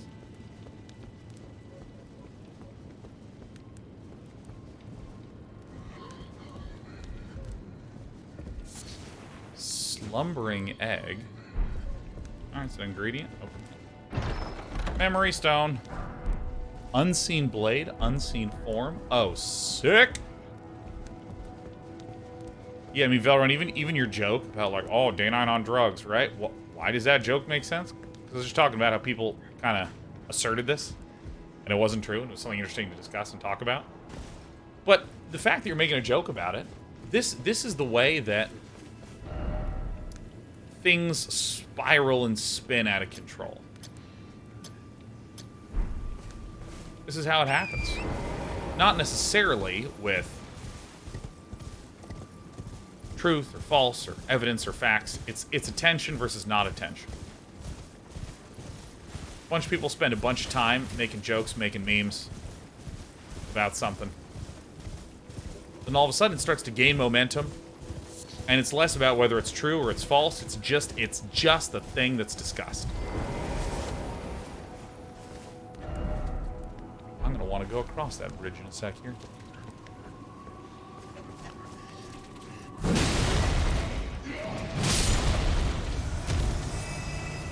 My favorite example of this is when there's a StarCraft player named Huck. He said that he had top 3 control. Top 3 control. Now, that's really hard to measure. That doesn't really mean that much in the context of anything at all. But once he started saying it, people would then debate. I don't think he has top 3 control. Well, yes, he does. Look at that game. Oh, he lost that. Where was his top 3 control? He'd win games and step out of the booth, and he'd hold the 3 up. Is it true? Is it false? I don't know. It's talked about. You memed him so much. Oh, hell yeah. I mean, frankly, from a commentary perspective, it's terrific to have stuff like that.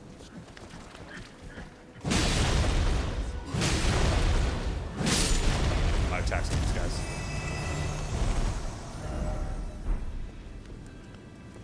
God, I hate how dark it is here.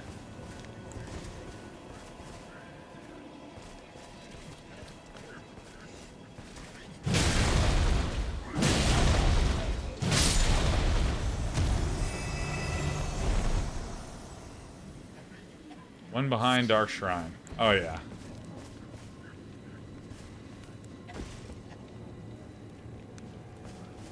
See this great bridge rumbling, sitting above me.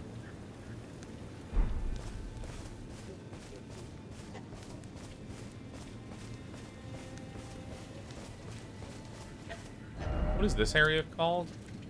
Bower of Bounty?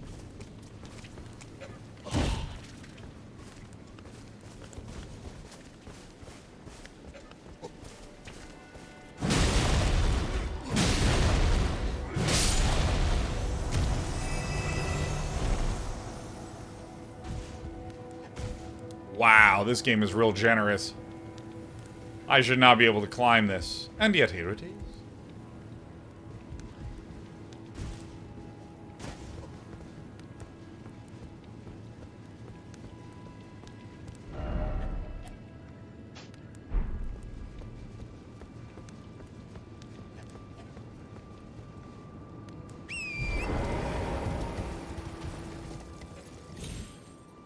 Shit.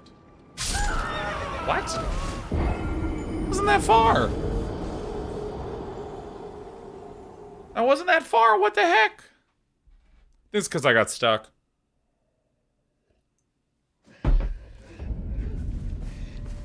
Oh, actually, thank God. This is so much easier to see.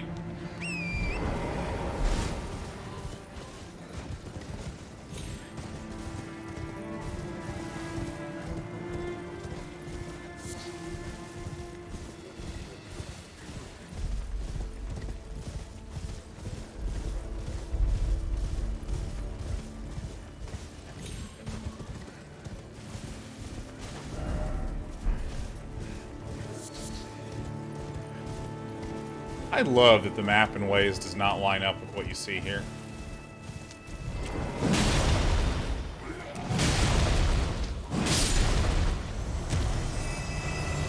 Dude, this sword makes these guys so easy to deal with.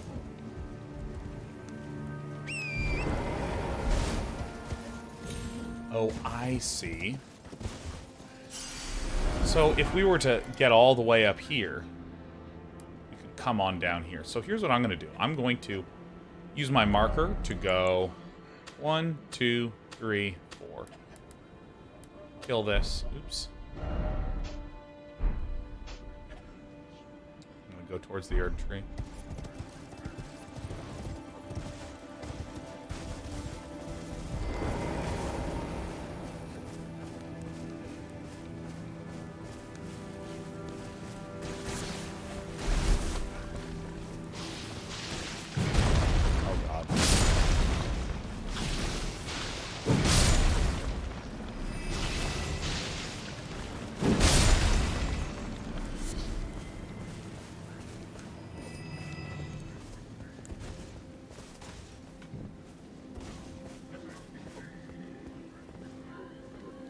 Oh, look at the leaves falling off this one. Oh. Oh. Maybe this death root is coming from this area here, huh?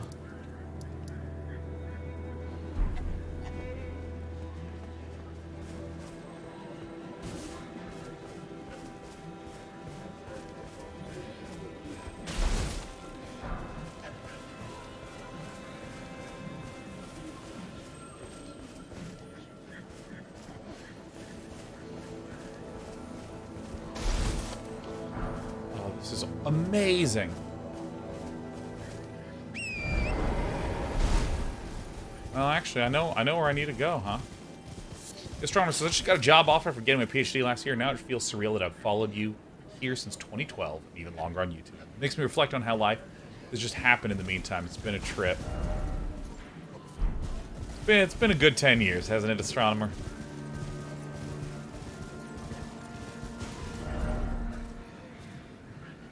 Ah, I see. This area is elevated.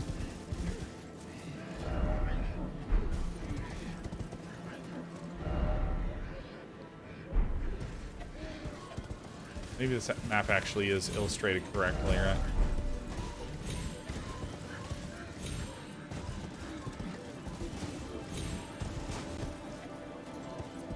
Right. This, yeah. This makes sense that this is connected like that. So I'm going to explore this little area here first, starting with this. Again, we're going to leave these sort of, because we haven't gone up in this sort of high ground area. Clear that out a little bit later.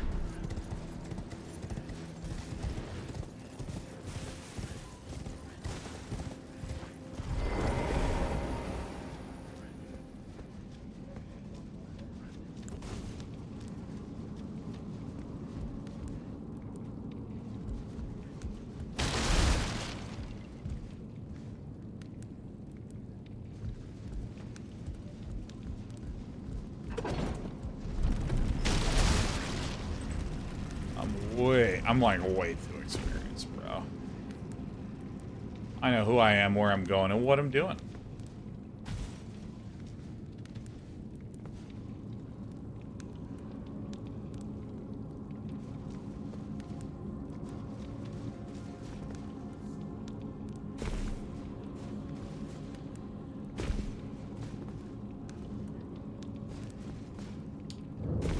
Worth. Altus Tunnel. Altus Tunnel. Altus Tunnel. So this should have the Caston Lad. We should be coming up upon a cliffside, an underground cliffside right here. Oh, shit.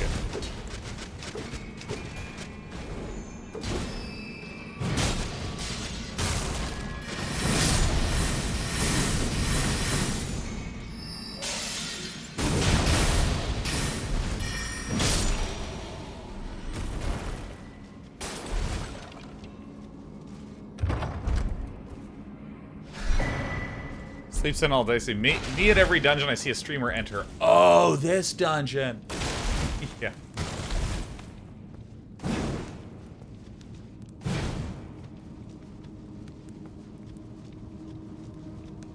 Yeah, dude. I know the exact same thing.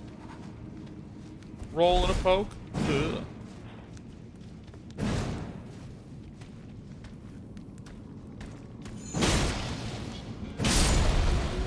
Oh, I love so much just smashing these dudes.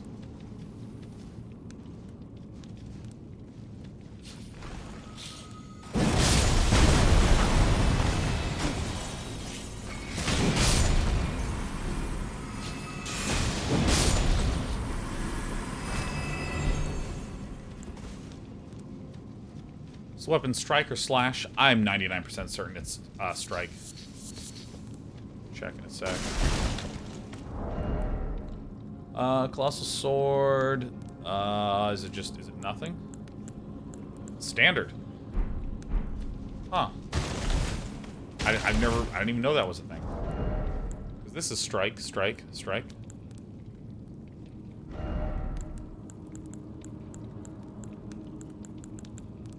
Huh.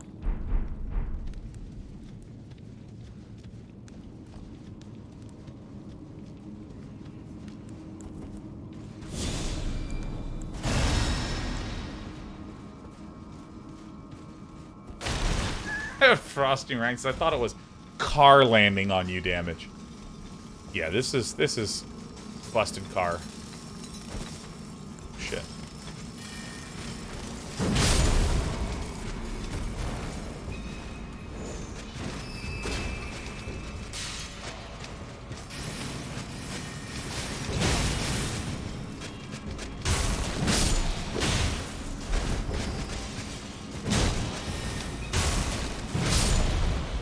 This is actually really nice to just sort of crouch, stab. I mean, this is actually, like, really fast.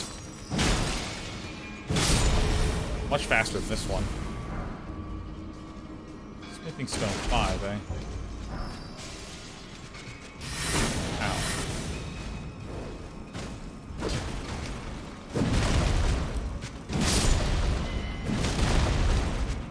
Nice. What's the weapon art of the ruins greatsword? A wave of destruction. I'll show you in a little bit.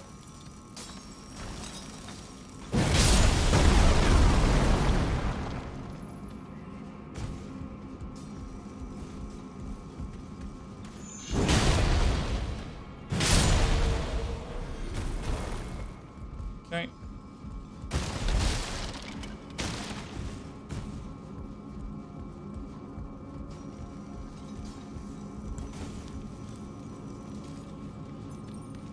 So now I can take out this bastard. There's a lot of different routes to go into. So this should be the cliff, right?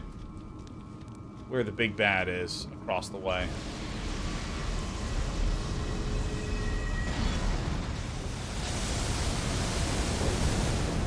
Couldn't quite hit him. Seem powerful relative to the dungeon. Yeah, no, I mean, I think I'm just over-leveled in this game, because I'm, like, being super completionist. We have really good equipment. We've been really conservative with our upgrades. So, I mean, we are just turning it on right now. It's great. So we can go along everything except the side cave first.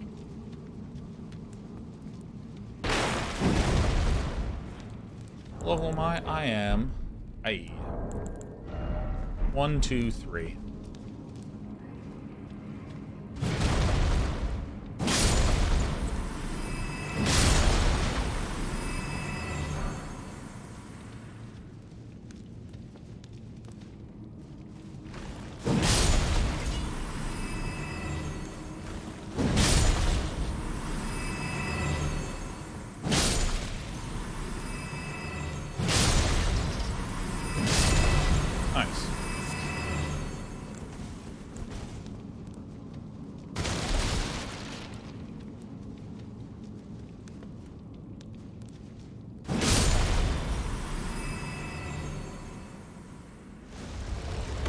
Oh shit, wait, is this the boss?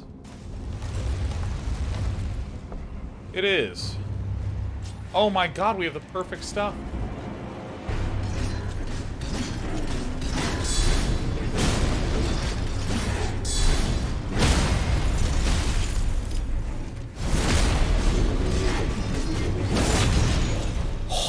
Oh.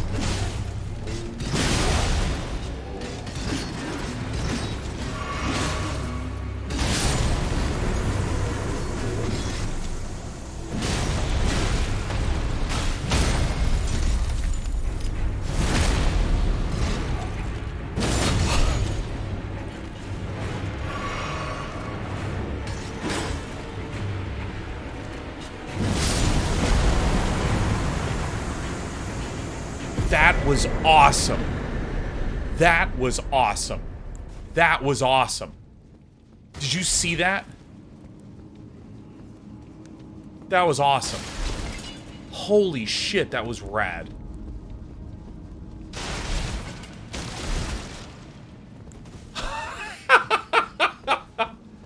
Oh my god. I mean, we did almost die, but like, good god, that was so much damage. What do you think about that fight? I mean, this was one of the awesomest feelings I have ever had. I mean, like, you spend so long in these games just struggling, doing the same fights again and again and again and again.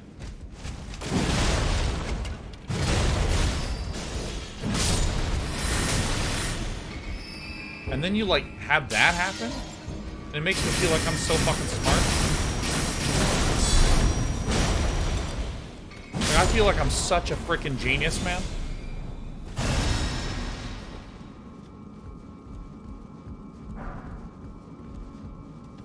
I mean, that was... I mean, that's a ridiculous amount of damage. Dude, literally, like, 1,300 damage. I mean, it's incredible.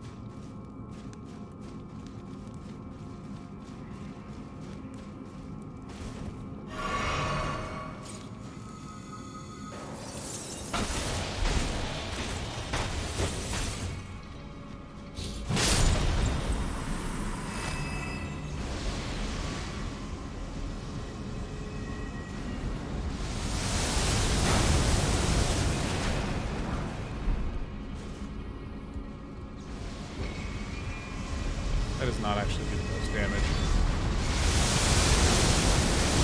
There's actually probably a hole above I can look down into to deal damage.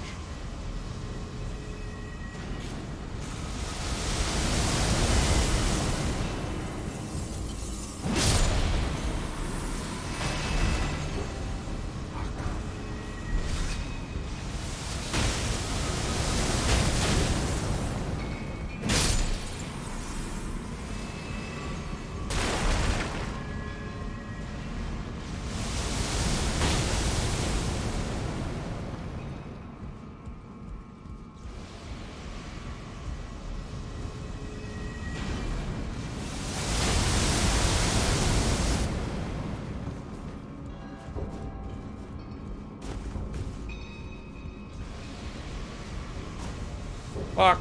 Goodbye. Alright.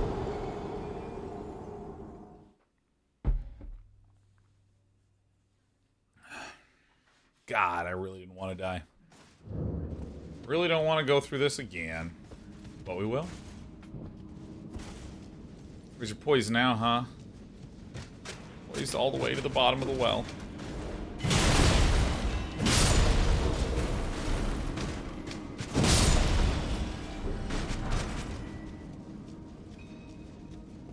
Suppose I died more times falling than all major bosses combined. I mean, yeah, that's pretty much us. Oh. I like these little offshoot areas. Where if you reach one of these offshoot areas and you're like, alright, I got everything in there. When you die, you like don't have to go clear it again. Feels nice.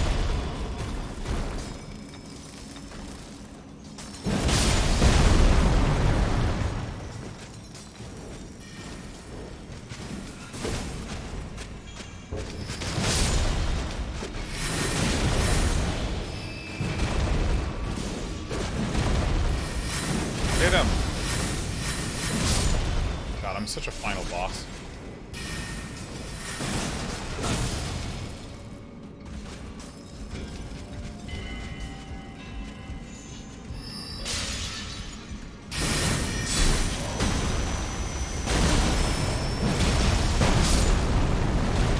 Oh, the little after thing does do damage. That's awesome.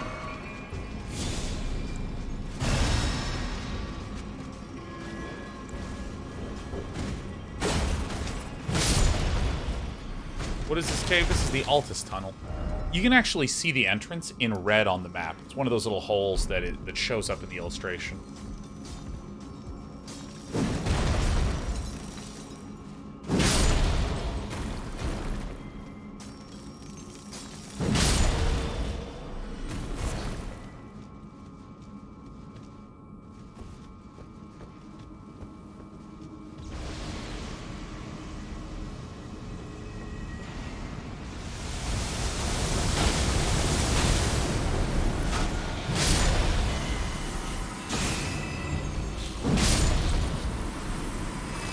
I deal some damn damage.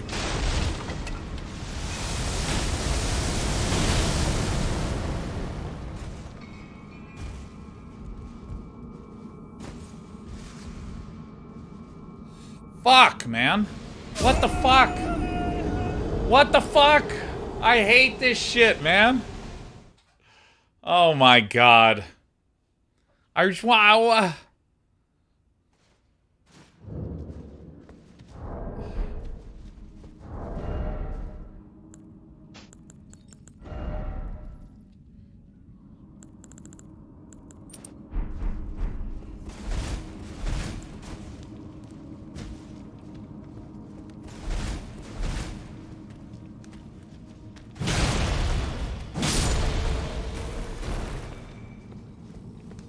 Alright. Hell yeah.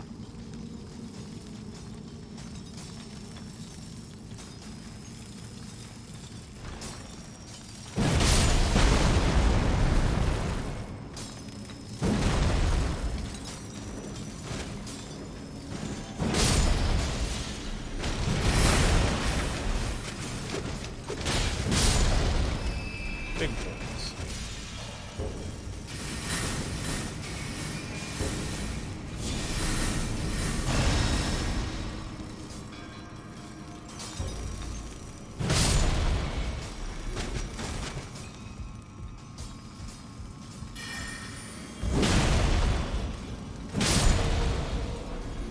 All right.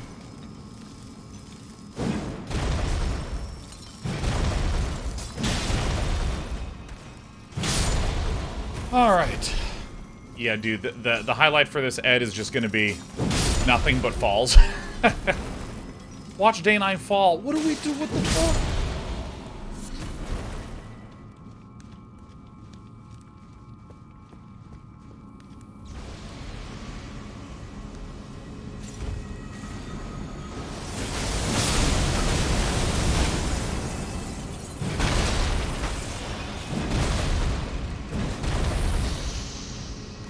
Oh my god. Now, is there an illusory wall here or some shit?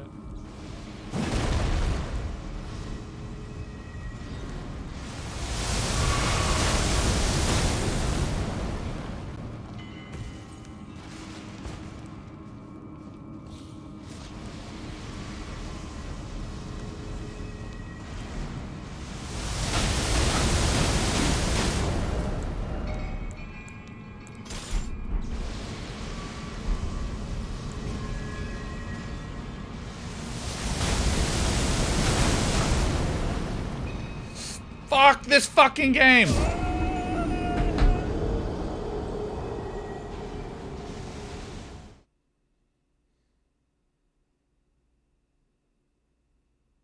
It's too hard. Shindigs! Shindigs! Fuck yeah, shindigs. Man. How in the fuck is it going?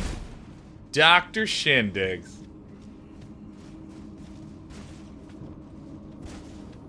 I totally owe you a message, Tim, man. How on earth are you?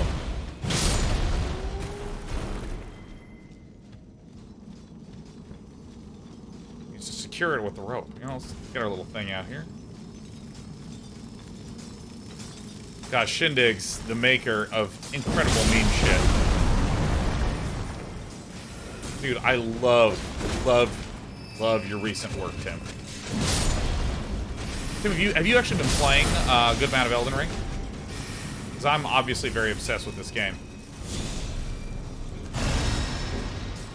I'm not a real doctor. Yeah, you are. I mean, you are. Listen.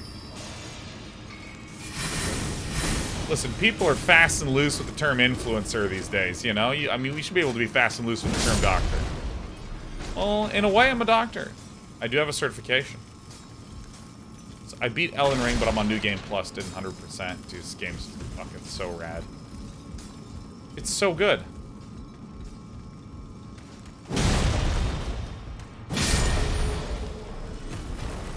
Ooh. Ooh.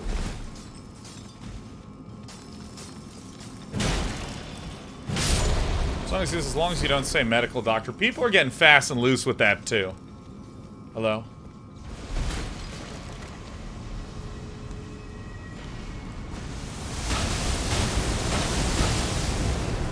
Hello, I'm Dr. Cindy.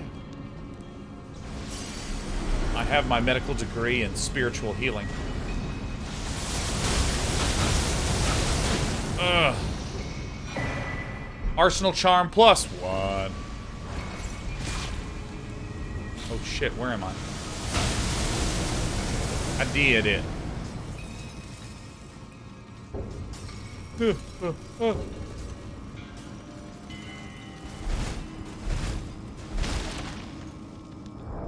Wait, man, Arsenal Charm +1? What do you do? Dude, I literally have the Great Jars Arsenal. Look at this. This gives me... Oh, it's so good. I'm so out of order in this game.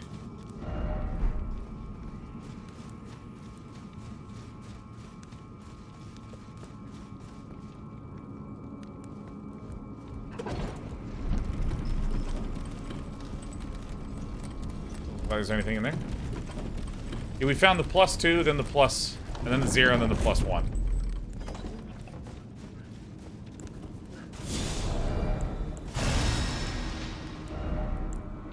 We're gonna go ahead and equip the shield charm and go back to wearing our 29-pound shield to be a heavy loader. A heavy belta-loda. Shindig says this game is like Korean barbecue, and near the end I was super full and had to tap out. Oh my god. It is the Korean barbecue of open world RPGs. You just keep eating, you just keep consuming, you keep consuming, you keep consuming, you keep consuming. Oh fuck, I'm so fucking full. Oh god, you keep eating, you just keep doing it until you hate yourself. And then when you're at home, you're like having the meat sweats, and you're just like, I had a really good day, it's fucking awesome. The Funky Dude says, hey, Day 9, had to commemorate this momentous month. Been lurking on Twitch, but I've watched you on YouTube since ever. Love your content, humility, and genuine tangents. Much love. Mwah, the Funky Dude. Happy 69 months. Nice. Happy 69 months. 269 months in one day. What a treat. I know, it's been a really good day. Today's been nice. Oh, Shindig's here at 69 months. I didn't even realize.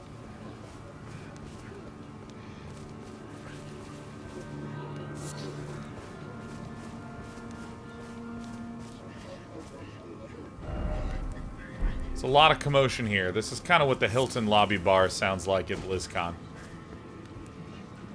Here it is. It's the lobby.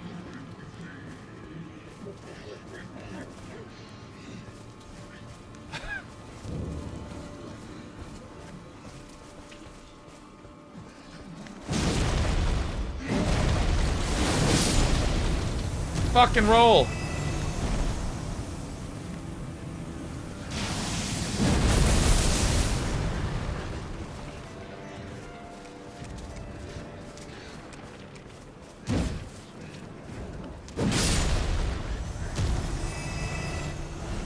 Shindig is Elden Ring font.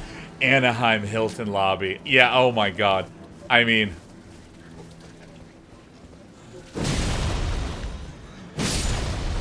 Whoa, whoa, camera souls. Fuck. I'm dead. I'm dead. I'm dead. I'm dead. Get me out. Alright.